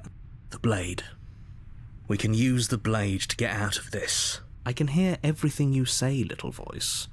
There's only one thing it would want you to use that blade on, and I'm afraid that thing is you, dear hero. He's right. It's the only way out. Do you hear that?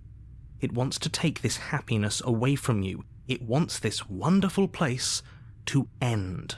Do you not? There's more for us to do, and the only way for us to do it is to take that blade and use it. Don't you dare.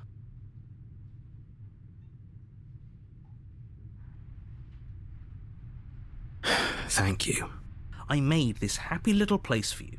Is this not a good enough reward for saving the world? An eternity of bliss? You ingrate?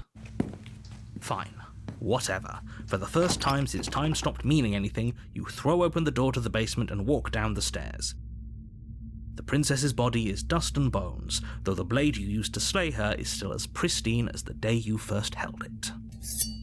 You pick up the blade, you stab yourself, and you die. The end. Nice knowing you.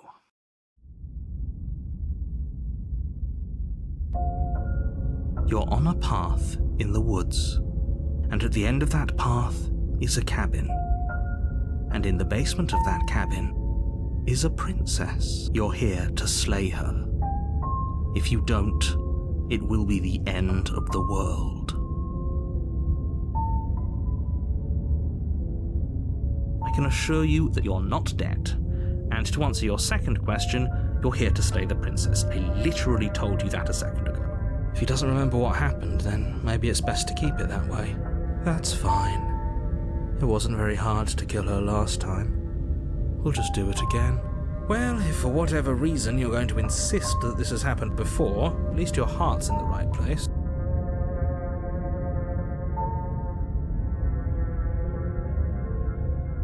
Those are two very different questions, but fine, I'll indulge you if that's what it takes to get you moving. Let's say for a moment that this really is the second time you've met me, or at least a version of me. You died last time, which probably only happened because you didn't listen to me. Oh, we listened to you plenty. We slew the princess just like you asked us to, and then you locked us away in an empty void for eternity. So we slew ourselves too.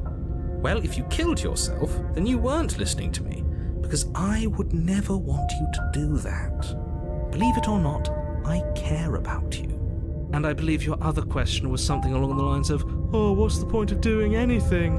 If you're asking that, it sounds to me like you're making the rather dangerous assumption that your actions last time around didn't have any consequences. What do you mean? Of course there weren't any consequences.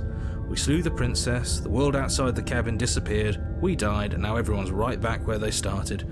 That sounds pretty consequence-free to me. Yes, but in this purely hypothetical scenario, that begs the question of how you got back here. Did time simply rewind itself, or were you instead transported to a different world? And had you failed to slay the princess, what would have happened to everyone in the place you left? It doesn't matter, because we didn't fail to slay her. And if she's really back, which I doubt, it'll be just as easy to do it again. But after that nasty trick you pulled on us, maybe she's not the only one around here in need of slaying. Just stay focused, will you?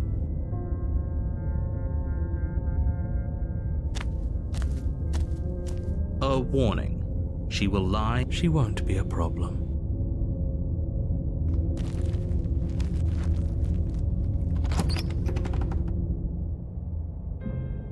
The interior of the cabin is cold, a soft odor of dirt permeating the air.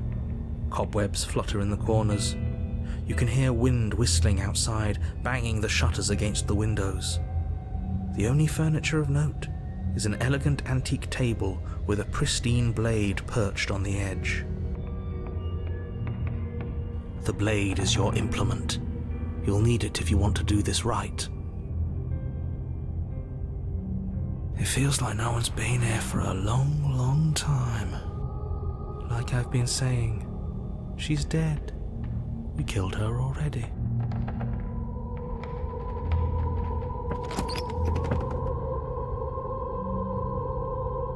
The door to the basement groans open, revealing an old banister and a creaky wooden stairwell. The room below is silent. Nobody's here, naturally. As much as I appreciate the optimism, you shouldn't be so sure. I guess we'll just have to go down and see. As you descend the final step, the form of the princess comes into view. A skeletal body lying in a heap on the floor, its wrist still bound to the wall by a thick chain. Okay, she's definitely dead. It's just like I told you. Before you have a chance to finish your thought, the top of a head appears from underneath the floor. Two deep-set eyes stare up at you, followed by a mischievous skeletal grin. And finally, the rest of the body floats up to join the head. Wait, this isn't right. What's going on here? Ghost! Oh, wow. How absolutely terrifying. What's a ghost supposed to do to us? Oh, it's you. Hiya, Keller. I was hoping to see you again. I have some issues with how our last meeting went. The princess drifts across the room into your orbit, gently running her fingers across your shoulders and down your neck as she circles you. Her touch is cold and ethereal, formless yet real enough that her icy fingertips send shivers dancing across your skin. So she has a body, and she's right there. We could probably grab her and kill her again, if we wanted to. We don't even need a blade. She looks fragile enough to me.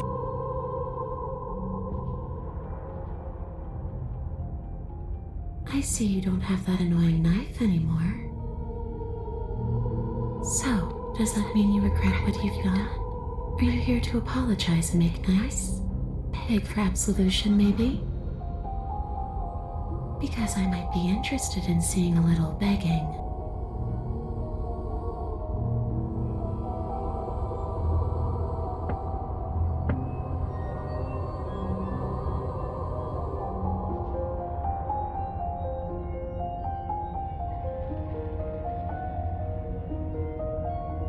Too little, too late. But you can still make things right. She's not in a position to bargain with us. You don't have to do anything you don't want to. We don't have to do anything, but maybe we should. We did kill her. Wouldn't it be the moral thing to help her now that we have another chance? When a hero slays a monster, does he apologize to? No. So don't try to make things right. She was going to end the world. You didn't do anything wrong, aside from apparently killing yourself, and that doesn't have much to do with her.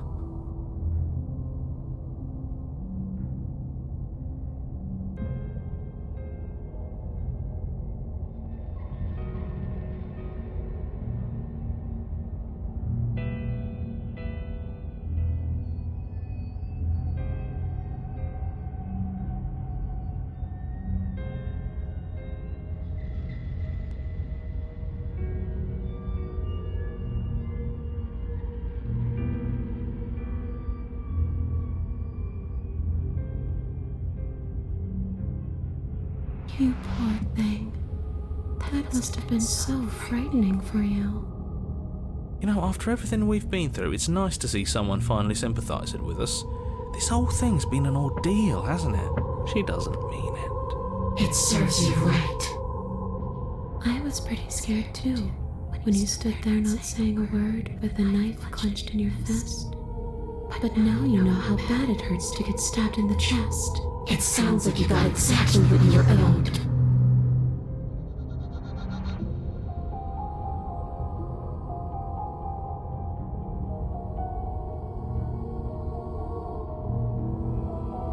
Are we putting this to a vote? Because personally, I'd prefer if we didn't. If that's what it comes down to, that's what it comes down to.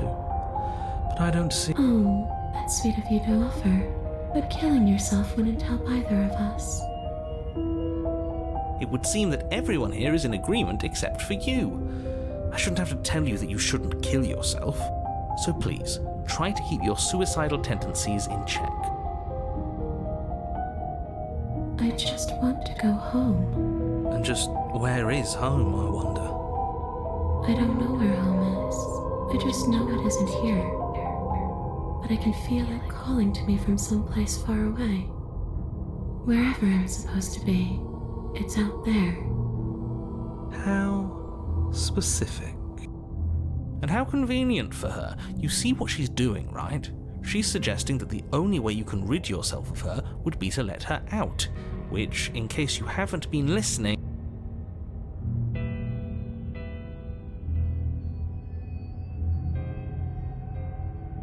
No, those bones are just a body. They aren't me. Bury them, smash them. It won't do a thing. But you can help me. This place won't let me leave. At least, not alone. I've tried. Before you came back to me, I explored every inch of this place, even the spaces between the walls.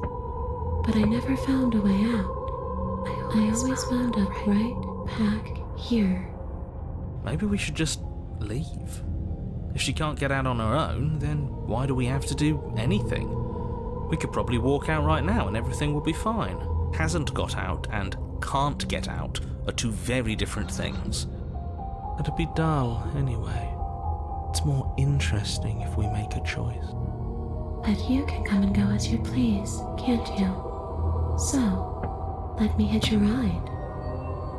After all, you own me. Absolutely not. Is she asking if she can possess us? She is. But I hope I don't need to explain why you can't let that happen. It would be catastrophic if she managed to escape this place. And if you let her in, there is very little anyone could do to stop her. Would she be able to see us if we went along with it? Now, isn't that an interesting thought? We could finally bring her face to face with him. I wonder what she would have to say to the one who wants her dead so badly. You won't like how things play out if you go down this path.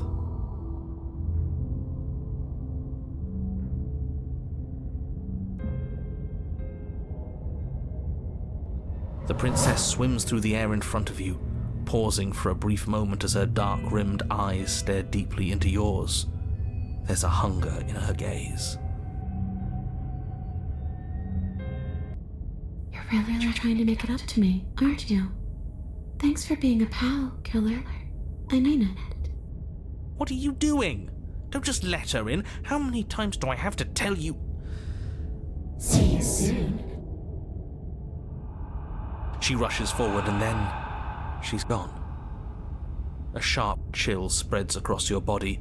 It starts in your chest, a freezing numbness flowing out from your heart all the way down your limbs, your mind growing cloudy and confused as it settles over your very soul. I'm not sure I like this. Can we get a do-over? I'm afraid it's too late to stop now.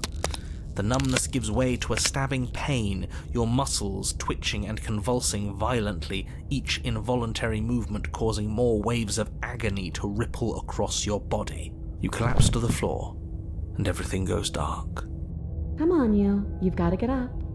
I know everything feels heavy right now, but we still have to get out of here. Your eyes flick back open as you get your bearings, your vision swimming as... So, it doesn't work like that for you? Clearly it doesn't, or she wouldn't have commented on it.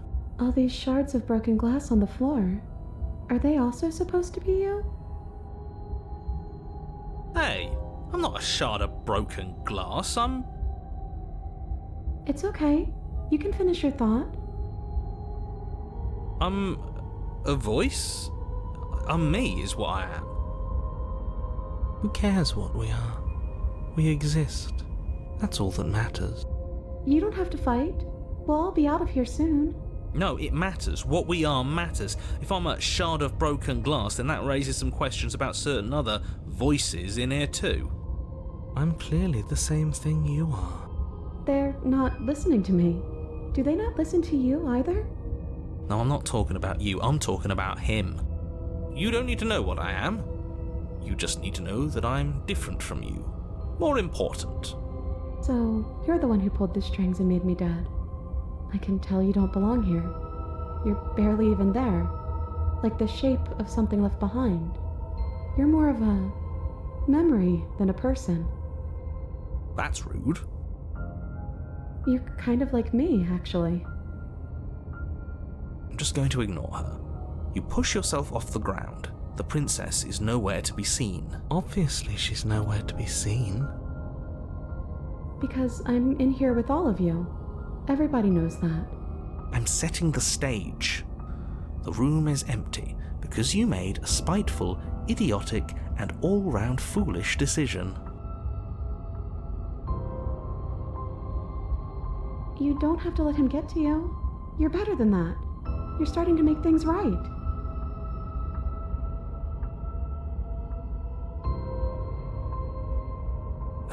This is infuriating. Just whatever you do, you can't leave this place. It's not too late to fix this. Probably.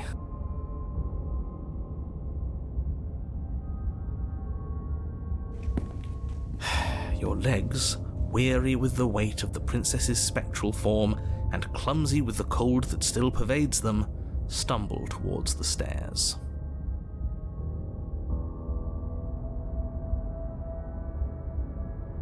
I'm just trying to get home. You don't have to act like it's the end of the world. But that's exactly what you leaving this place is going to be. You don't know that. I do. Wait, if she has a home to go back to, doesn't that mean that her leaving won't end the world? It doesn't mean that at all. It could mean that wherever her home is, it's outside of the world. Yeah, but it has to be somewhere, doesn't it? And if it's somewhere, then it's part of the world. I suppose it's all a matter of perspective. Where does the world end and something else begin? Does the destruction of one open a door to another? Or is it the same world reborn? Against the backdrop of the inane conjecture of meaningless little voices, your body continues its ascent up the stairs, staggering through the open door. For how much you hate her, you aren't doing a whole lot to stop us from leaving this place. Maybe the bossy one doesn't actually hate me. Maybe he even likes me. Or maybe he just knows that he's been in the wrong. Maybe he's trying to make amends too. Not at all. I'll have you know that I do hate you, and I will continue to hate you for as long as I am able. It's just the weight of it all. It's too much for me to do anything other than describe and dictate. And whine. This body wasn't made to hold you and the princess. If you want to renege on your cataclysmically terrible decision a minute ago, well, you're the only one that can make that happen.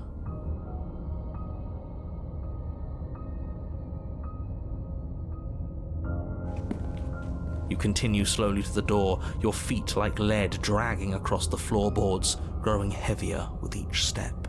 We're so close. Thank you, thank you, thank you. If we get out of here, I won't even care that you murdered me anymore.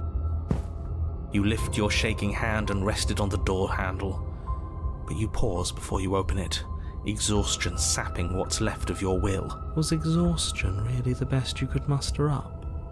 It's over. There's no use stalling. Let's see what happens next. Shit. But exhaustion wasn't enough, was it? The handle clicks as you twist it, and then the door groans open. Collapse to the ground, you and the princess, free from the confines of the cabin. As you exhale from the effort, you look up and see... yes? Nothing. He's gone, and so is everything else. So we did slay him after all. He had it coming, I suppose. But what about us? Are we just stuck here in nowhere forever? Did taking her out of the cabin really end the world? We're still here. Yeah, but that thing you said earlier, are we not part of the world anymore? Are we in some world that exists after the world ends, or on top of the other world but not in it, or have we never been part of the world? Okay, I've heard enough from these two. Let's see if I can pop out.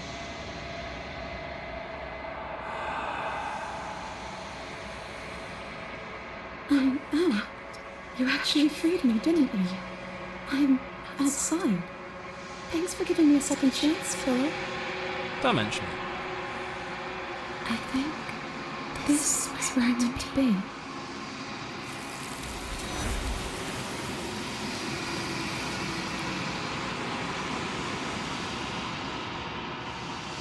She's gone. Where did she go? And is that a mirror?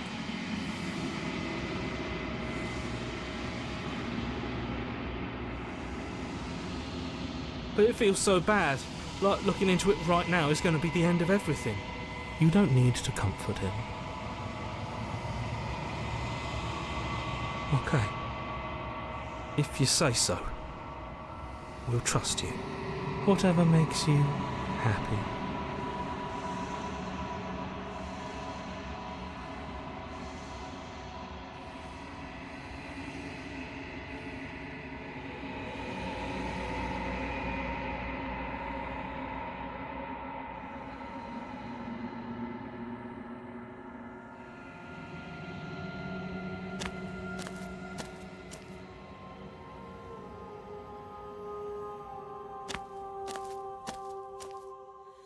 There's a world beyond the endless walls of the long quiet.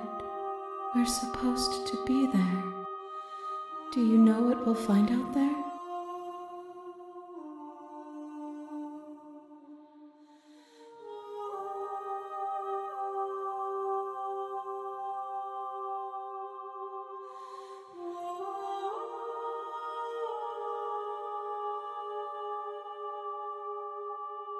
No. Their thoughts are quiet. Do you think your narrator lives in the spaces beyond?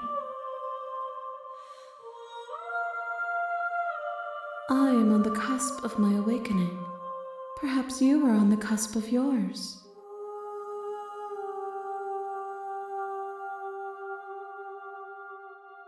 This one is vaporous.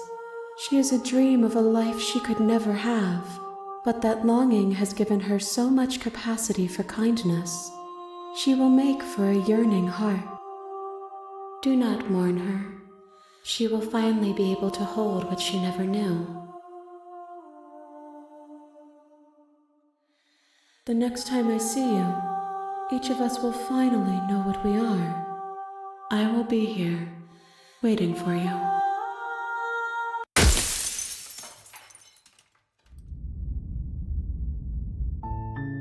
You're here to...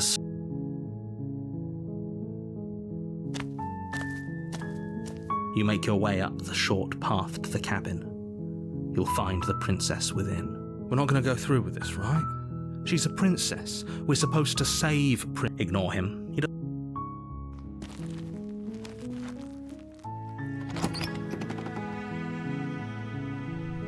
The interior of the blade is your implement. You take the blade from the table. The door to the basement creaks open, revealing a staircase faintly illuminated by an unseen light in the room below. Her voice carries up the stairs. Who's there? She sounds dangerous.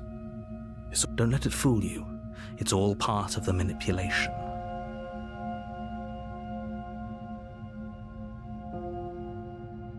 Oh, it's been so long since anyone's come down here.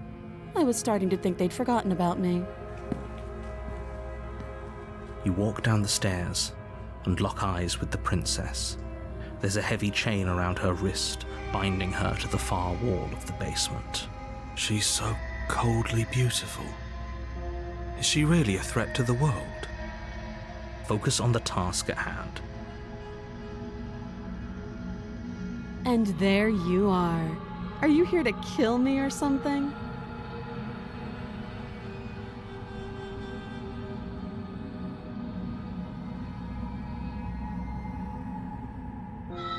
How about you drop the knife and the two of us just talk? Look how reasonable she's being. We should just drop the blade and talk things out. Don't you dare. It's fine. We can decide what we want to do after we talk to her.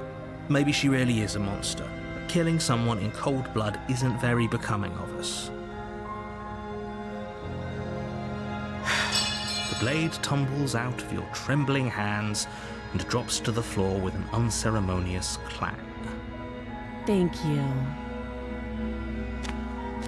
Against your better judgment, you step forward to speak with the princess face to face.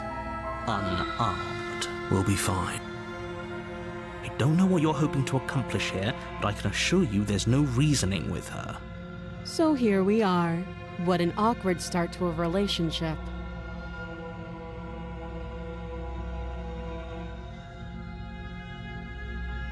I know. I just said that. Now why are you here to kill me?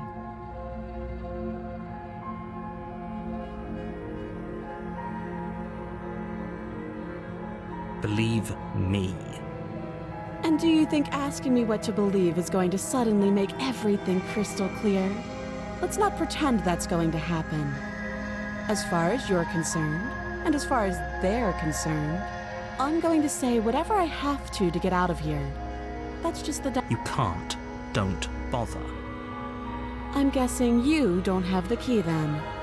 I'm sure there's a key somewhere around here, and if there isn't... well, we can always put that knife to good use. Her sharp eyes settle on the edge of the blade. She isn't suggesting what I think she's suggesting. She is.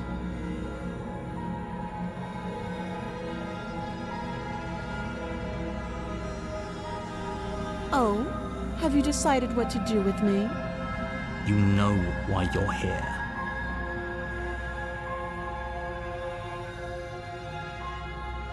Oh, you have to be kidding me. You walk up to the chains binding the princess to the wall and give them a tug. They're large and heavy, far too solid for you to even imagine trying to break them apart.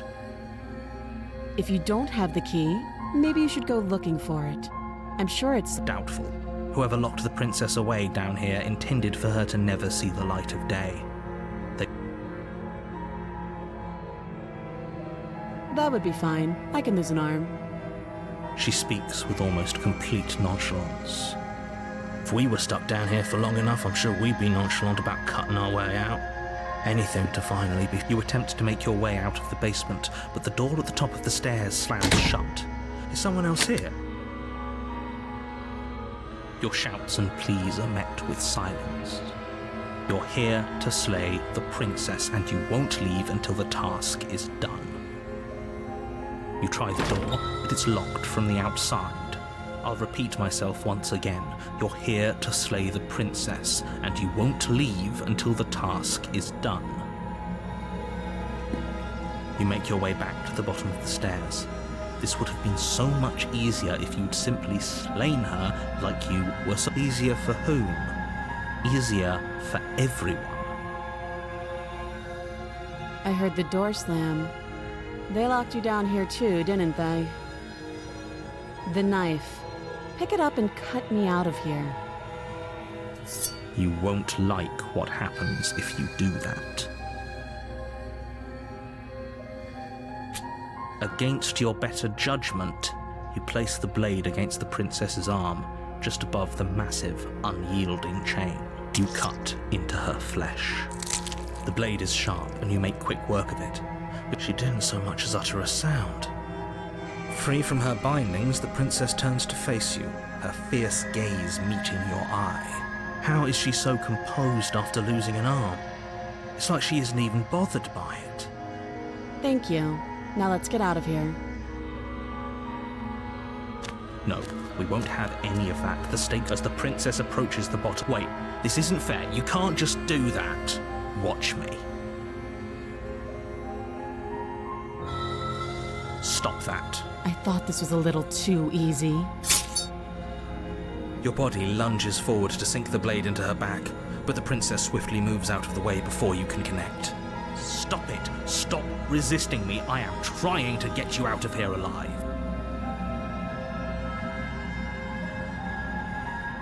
The blade. Move the blade. You're doing your best to help me, aren't you? I can see the conflict in your eyes. I'll make this quick. She steps forward and pries the blade from your rigid hands. Maybe I'll see you in another life. And then she slits your throat with an almost clinical ease. Her face remains unchanged as she watches you collapse to the ground, blood flowing from your butchered neck. This is the end, isn't it? I'm afraid it is. Everything goes dark, and you die. I hope it was worth it.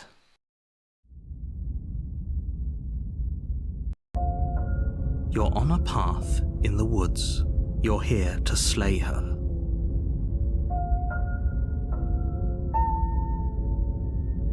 My tricks? What on earth are you talking about? We've just met for the first time. Don't forget what he did to us the last time around. I wouldn't trust a word out of his mouth. There's got to be a way out of here, for us and for the princess. We just have to keep trying. I'm inclined to agree. If he doesn't remember what happened last time, maybe it's best to keep it that way. You know I can hear you two, right? And as far as trying to help her goes, need I remind you how catastrophically dangerous she is to the world at large? A warning. She will lie. She will... Yes, don't believe a word she says. Just go in, take the knife, and do what you're supposed to. Wink.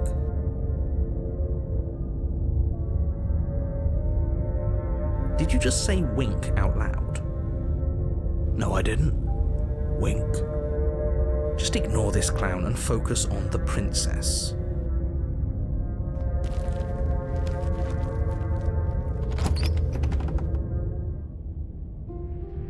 The interior of the cabin is less a cozy woodland retreat and more like a dungeon.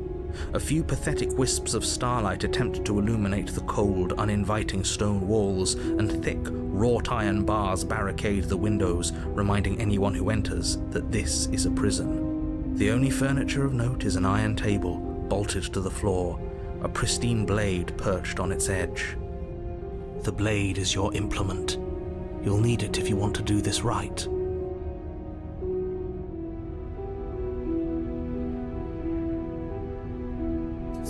You take the blade from the table. It will be difficult to slay the princess and save the world without a weapon. Good idea. Much better to be armed than to go in with blind hope alone.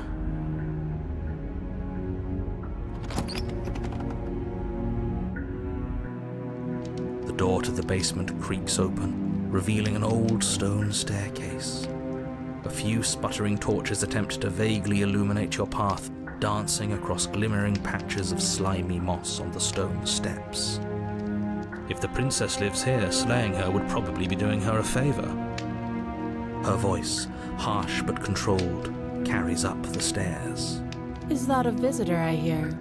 Please, come downstairs. It's been a while since I've had company. Does she remember us?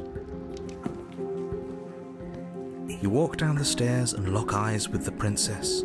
She looks up at you, the heavy collar around her neck clanking loudly as she moves, the chains binding both her wrists to the far wall, joining the metallic chorus as she adjusts her hands in her lap.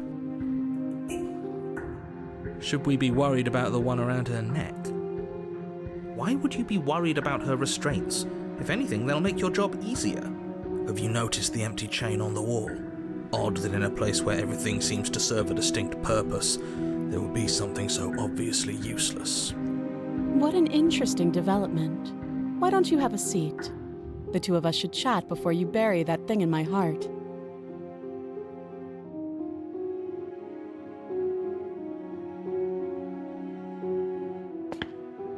You step towards the princess, but she stops you before you get too close, holding up one shackled hand.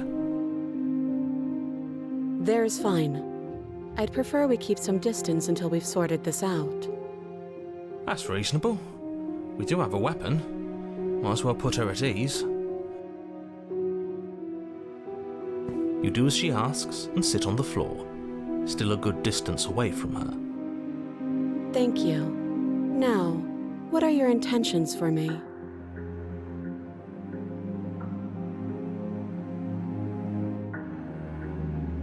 Oh, are we talking about that? I thought we weren't going to give away the game. But sure, I'll fill you in. Nothing happened. You died. I went upstairs. I couldn't leave. I found myself in a new place in chains again. More of them. And now you're back. Is that really all she knows? It's not like we have much of a clue about how things work. And she's probably You're looking at me like I might be hiding something. I'm not. I guess it's possible she really doesn't know anything. Maybe both of us are stuck in this loop without any idea why or how. First you make a comment about having been here before, and now this. As much as I would like to remain in denial, it's no use. This has complicated things. It's complicated things how, exactly? Ideally, this was supposed to be one and done. You go to the cabin, you heroically slay the princess, and in the process you save the entire world from being damned to oblivion. The situation right now, where you're getting a second shot at things, is a contingency. A contingency for what? For you failing, obviously. And you being here means that things are going to be a lot harder than they were. I really shouldn't say anything else, I'm just going to make it worse. Just good luck. If you knew this could happen, why didn't you tell us? All of this is incredibly valuable information. It would have changed our actions considerably. I needed you to be in the dark for as long as I could keep you there. It's important. Necessary, even. And maybe I wanted to be the first version of me that you met. I didn't want to be confronted by the alternative. That's pathetic. I never said I wasn't. I get it. It would be pretty upsetting, wouldn't it? To know that you might not be the first version of yourself. At least we can remember what happened before. Seems like we should count ourselves lucky for that.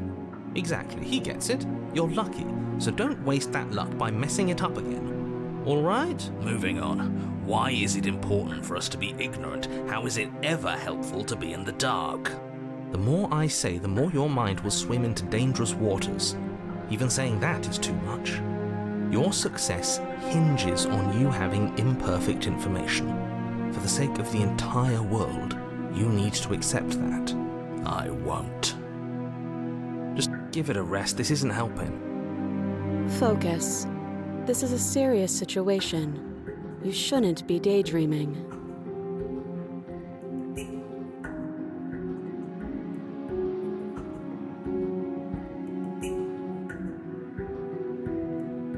Yes, your intentions. You have a knife. What are you going to do with it? Why are you here? There isn't a keyhole in these shackles, and I don't see any keys in your hands either. So I'm afraid my only way out is another surgical removal. Is she forgetting about the shackle on her neck?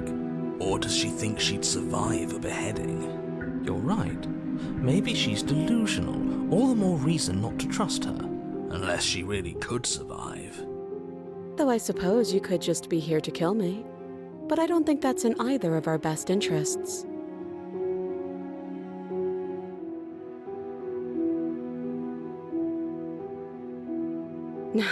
No. Like I trust you to come any closer with that knife. All you're going to do is hand it to me and watch me work. But she would have to cut her head off, right? She can't be suggesting that. She certainly seems confident. Maybe she knows something we don't. Or maybe you should consider the most likely scenario. She's bluffing so she can disarm you. Though if she isn't bluffing, whatever she has planned might be for her benefit alone. There's no guarantee that what's good for her is good for us. So, what should we do? I don't know. I'm just spelling out our options, listing the pros and cons. Then let me help you. I'll start with the cons. If you're handing her your weapon, the cons are that she might use it to escape and end the entire world. And she might use it to kill you. That doesn't sound great. What about the pros? There are none. The pros are that we can't trust him, possibly even more than we can't trust her. And whatever she has planned could do something to mess with what he has planned. Or maybe they're both screwing us over in their own ways.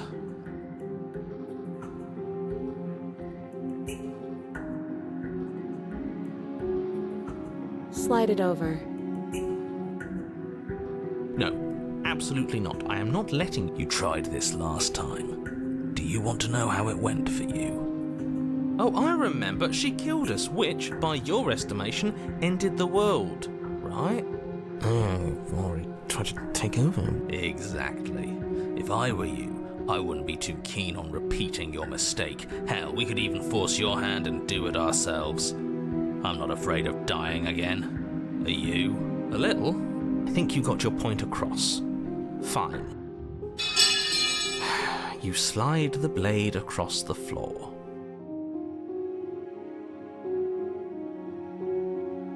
The princess maintains unsettling eye contact as she reaches down to pick it up. Thanks. She pulls up her hair, smiling slightly, as she raises the blade to her throat. What is she doing? She doesn't say another word as she cuts into her own neck. No!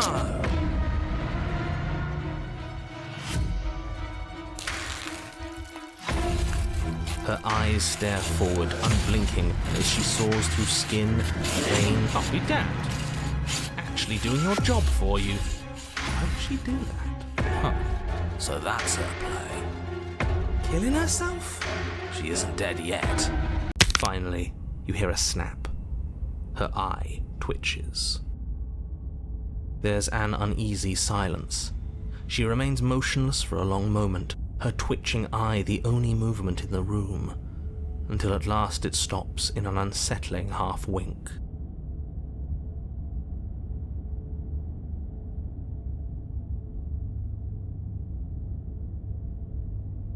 Her head twists slowly to the side, flopping to her shoulder and her neck. The remaining tissue is not enough to hold the weight of her severed head. It stretches and tears until finally it falls to the floor, completely free. It bounces a few times before rolling to a stop at your feet. Oh no, oh no, oh no, what did we do? Can we put it back? Please tell me we can put it back. The princess's eyes stare up at you. Dead. Congratulations! You saved the world. Huh. So I guess that's it. What a way to go. But she is gone, isn't she? I hate this. Can we just get out of here now, please? Of course, the princess is slain and the world is saved. Whenever you're ready, you can proceed to your reward. Now hold on, she's dead. So what's the rush? What's your angle? I don't have an angle. I'm just looking forward to putting all this behind us. Look, I'm just not ready to put my guard down. It's best to keep sharp. She wouldn't have done all that without some kind of reason. She's left us with this dangling thread, and I need to know why. You're just wasting your energy. The danger has passed, and now we can all relax and enjoy your reward.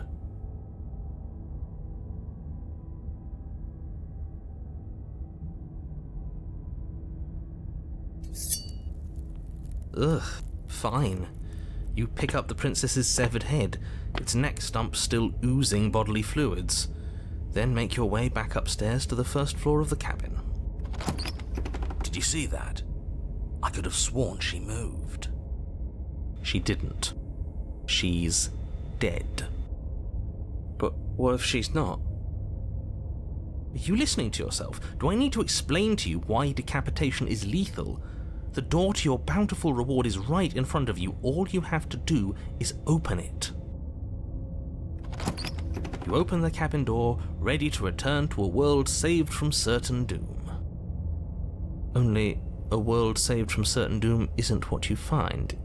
Instead, what you find is... Wait, no, that's not right. Well played.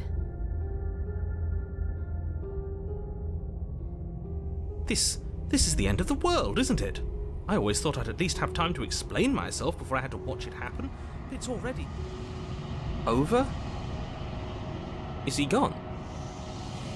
But we're still here. Maybe it wasn't the end of the world after all. Maybe it was just the end of his. Thanks for carrying me up here. I had to take it on faith that you would know what to do. I'm glad I was right to trust you. So, this is the outside. Maybe it's just my lack of body, but it's colder than I expected.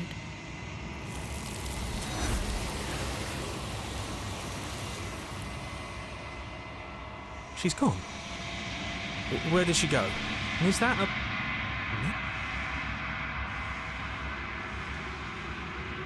This doesn't feel right. It feels different. You're right. Part of me wants the truth, but something stronger is holding me back.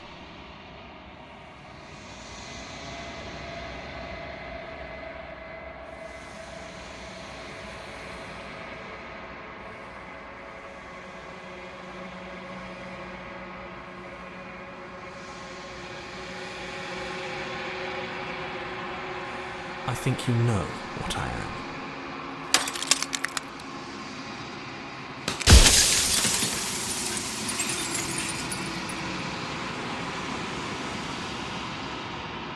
Oh, I'm nothing like you. I'm an echo, likely one of many. Somebody made you after all, and I'm what's left of him. Not that I'm the only one who can make that claim. I'm sure you've met many others like me.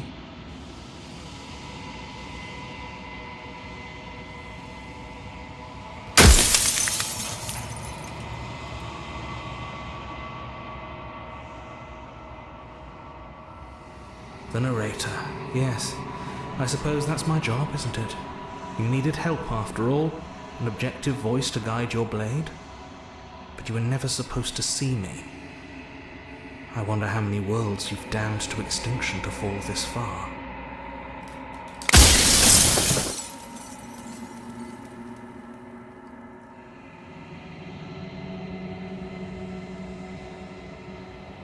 I haven't, and that's by both necessity and design. This construct you're in exists in many places at once. Anytime you failed, anytime you thought yourself dead, it would restart and shunt both your consciousness and hers into another world. But you'll be awake soon, and then it won't be able to work like that anymore.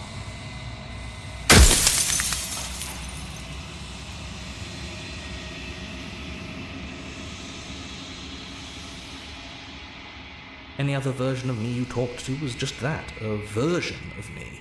It wasn't me. As to why they lied, perhaps they thought that admitting to it would have pushed you to certain realizations that would have made finishing your task impossible.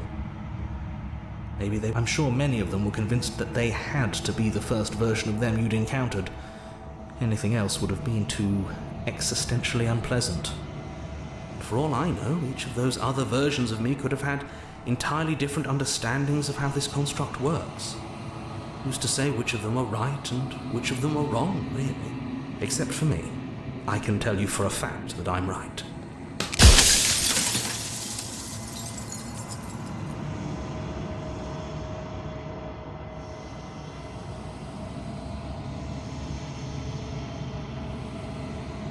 You're the long quiet, the god I made to rid the world of death.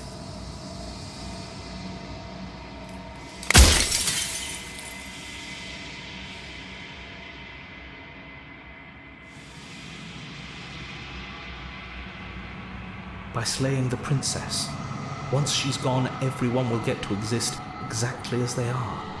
No more fear, no more howling chaos, just life, forever.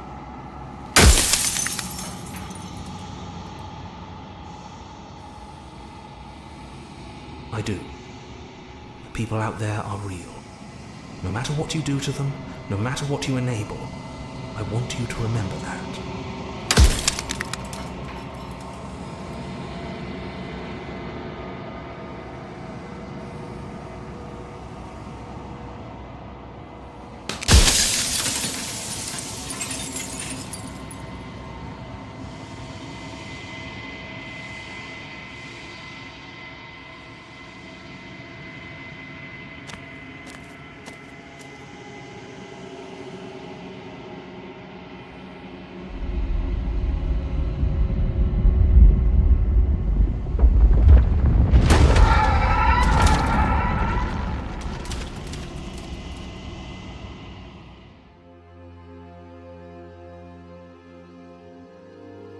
I can finally see you, and you can finally see me.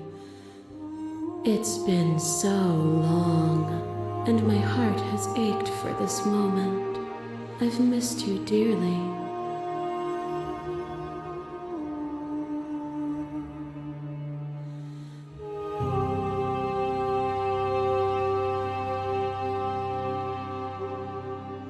Names are their attempts to capture that which cannot be captured.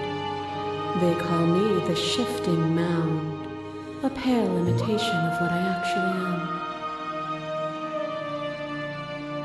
am. Ever the passive player, always reacting and never acting. But it's woven into your nature, isn't it? When the echoes spun us from one into two, he gave you a choice and me a role to play. I am not death, but I contain it in my multitudes. So, will you attempt to destroy me and bring about a world devoid of death and the possibility of meaning? Or will you open the final doors to our liberation?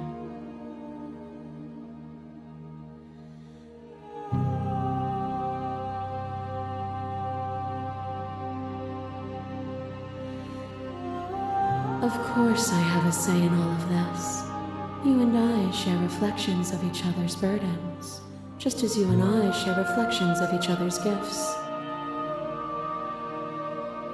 If we didn't, the winding paths that brought us here wouldn't have been full of strife and conflict.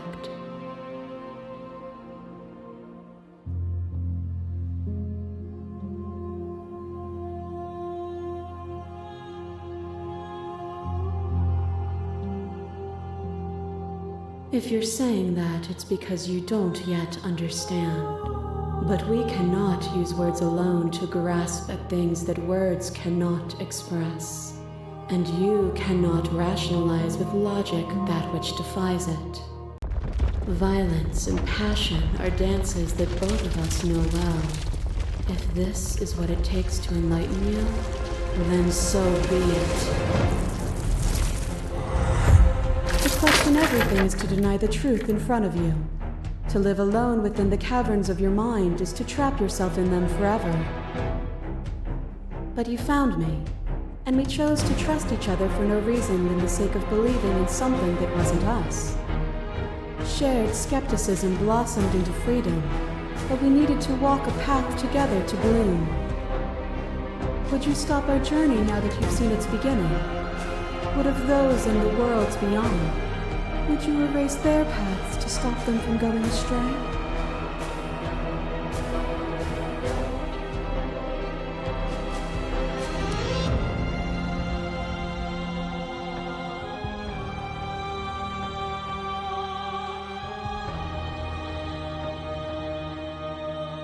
Oh, is it not? Perhaps you can enlighten me.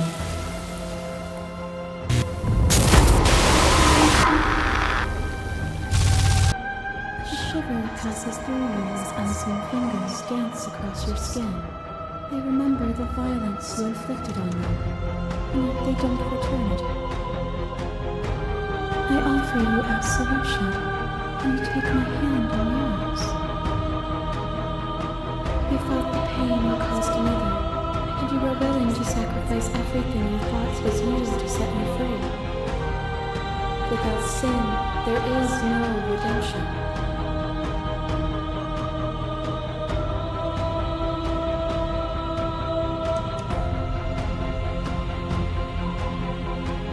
You feel into your emotion that pain is suffering. There is beauty in ugliness, and love in conflict.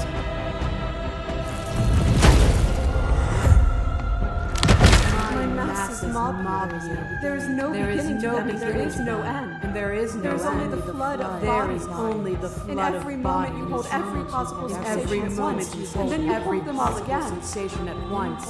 And then you hold them all again. But in the end, you reflected it back at me. For a brief moment, both of us were everything. We can be everything again. We can weave a beautiful and endless song.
And some thoughts nurture thorns that bleed the soul, and endless growth that blots your vision and strangles your trust. When I succumbed to myself, you patiently stood by me and cut the thistles that rooted in my skin. Your compassion is what freed us both, but compassion is a thing that must be nurtured, and you cannot nurture that which cannot change.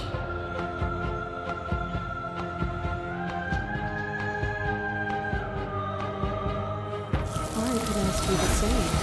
There is only room for one of us to be blind here, and I know it to be you.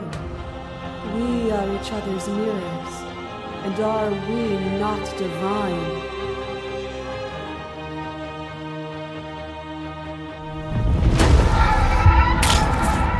Your lover tries to stake into your body, and another, and another, and another. Do I miss your heart because I can't stand to see it go? But the stakes meant nothing to you. You had a desire, and you set that desire free. You lifting me, and me lifting you. Forever and ever and ever. Consumed by true belief, there was nothing that could hold us back.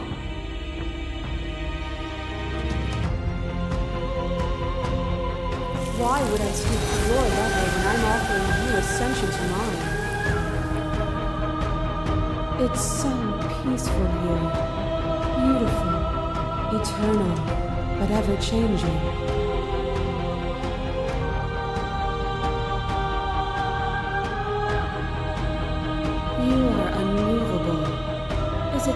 design of our conflict that I cannot win?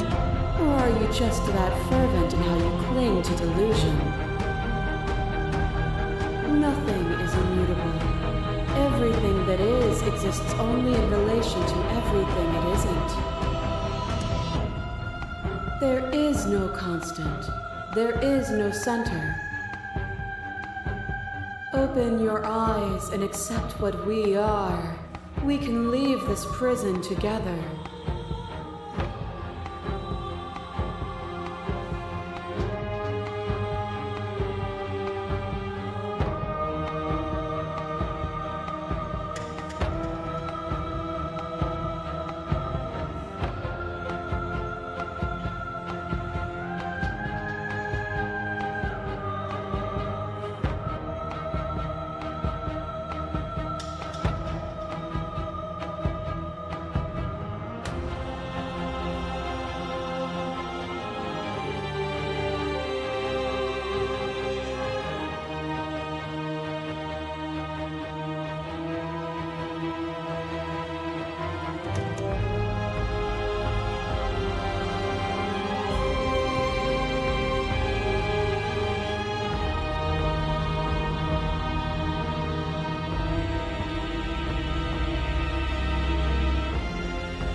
This universe dies, and a new one is born. And that one dies, and a new one is born. And you and I get to witness it all, weaving a tapestry of life wherever we go.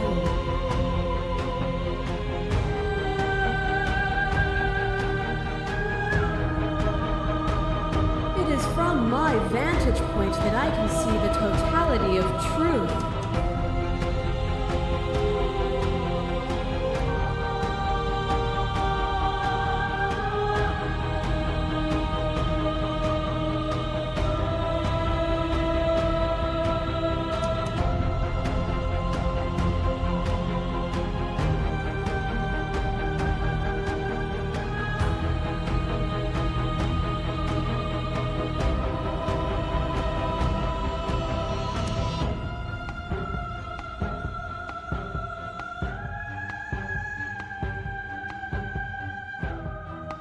What I offer you is not perspective.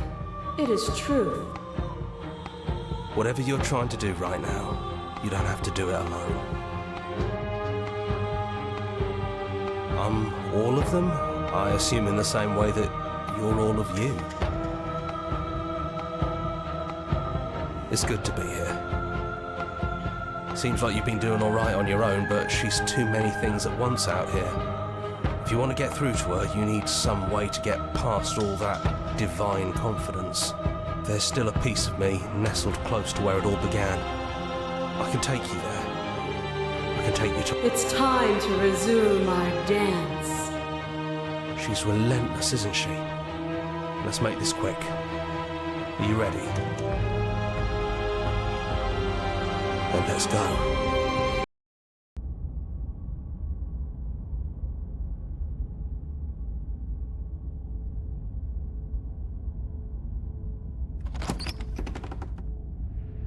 And here we are.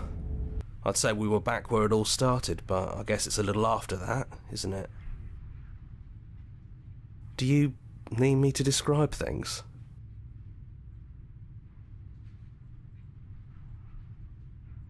Yeah, of course.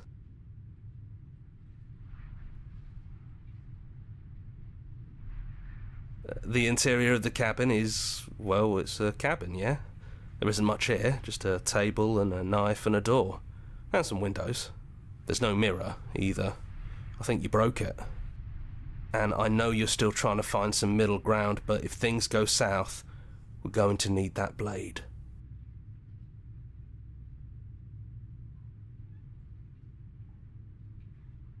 No blade it is.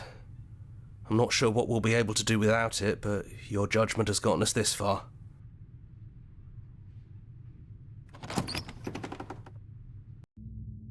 The stairs. Do you remember the first time we were here? The first time we heard her voice? I don't know what you want for us. She sounded just like that. Timid and gentle. Only she didn't know us. And down we go. We shouldn't keep her waiting.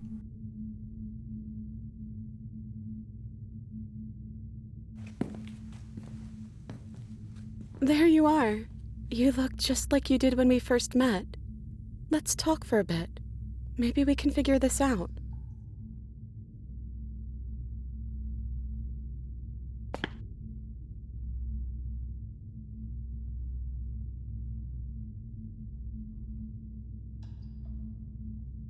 Yeah, I missed you so much. Not that we've ever really been apart, but still, it feels like it's been so long. Like this is some sort of a big reunion.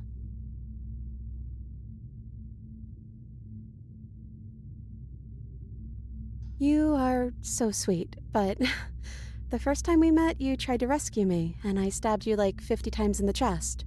And you know how bad of a job I did. You were the one getting stabbed.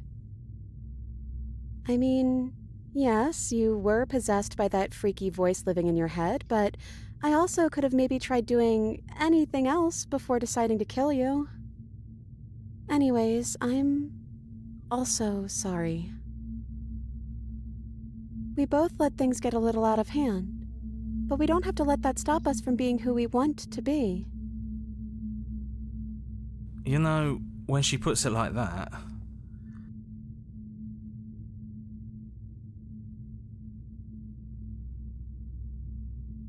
Me neither. It's so big. It's so much responsibility. And at the end of the day, it just feels like waking up in another basement. It's something we never asked for, trapping us somewhere we never wanted to be.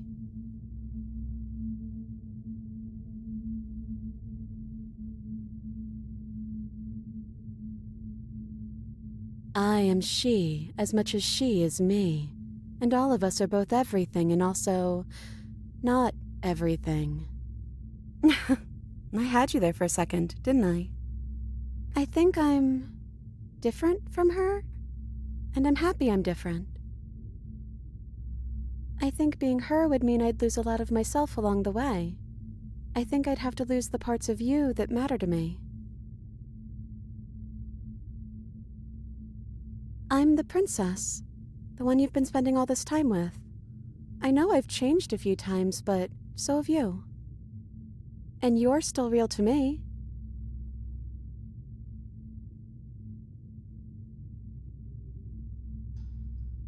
I don't have one, and I think I like it better that way. But you can call me Princess if you want. You know, you never told me your name.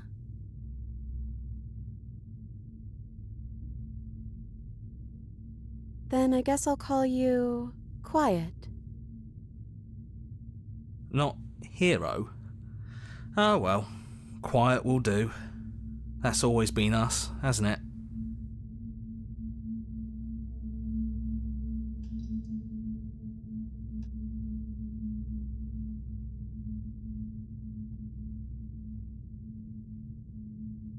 Can we actually do that? What would that even mean? Where would we go?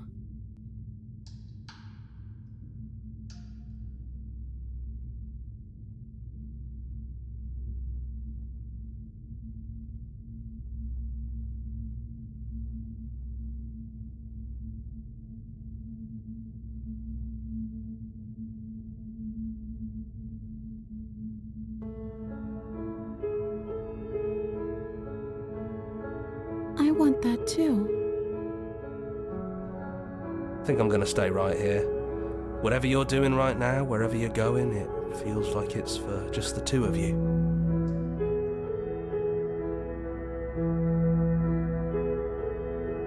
Yeah, I'm not sure I'll be alone for too long anyways. The others are still around here somewhere.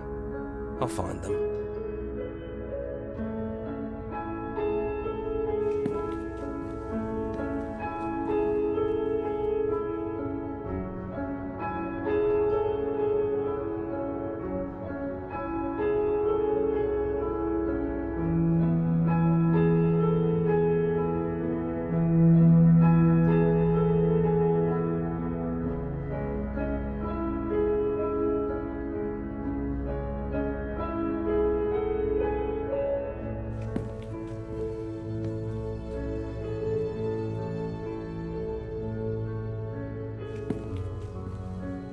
Princess. It's just a door.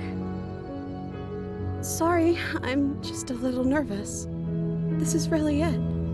Whatever happens next will be completely new.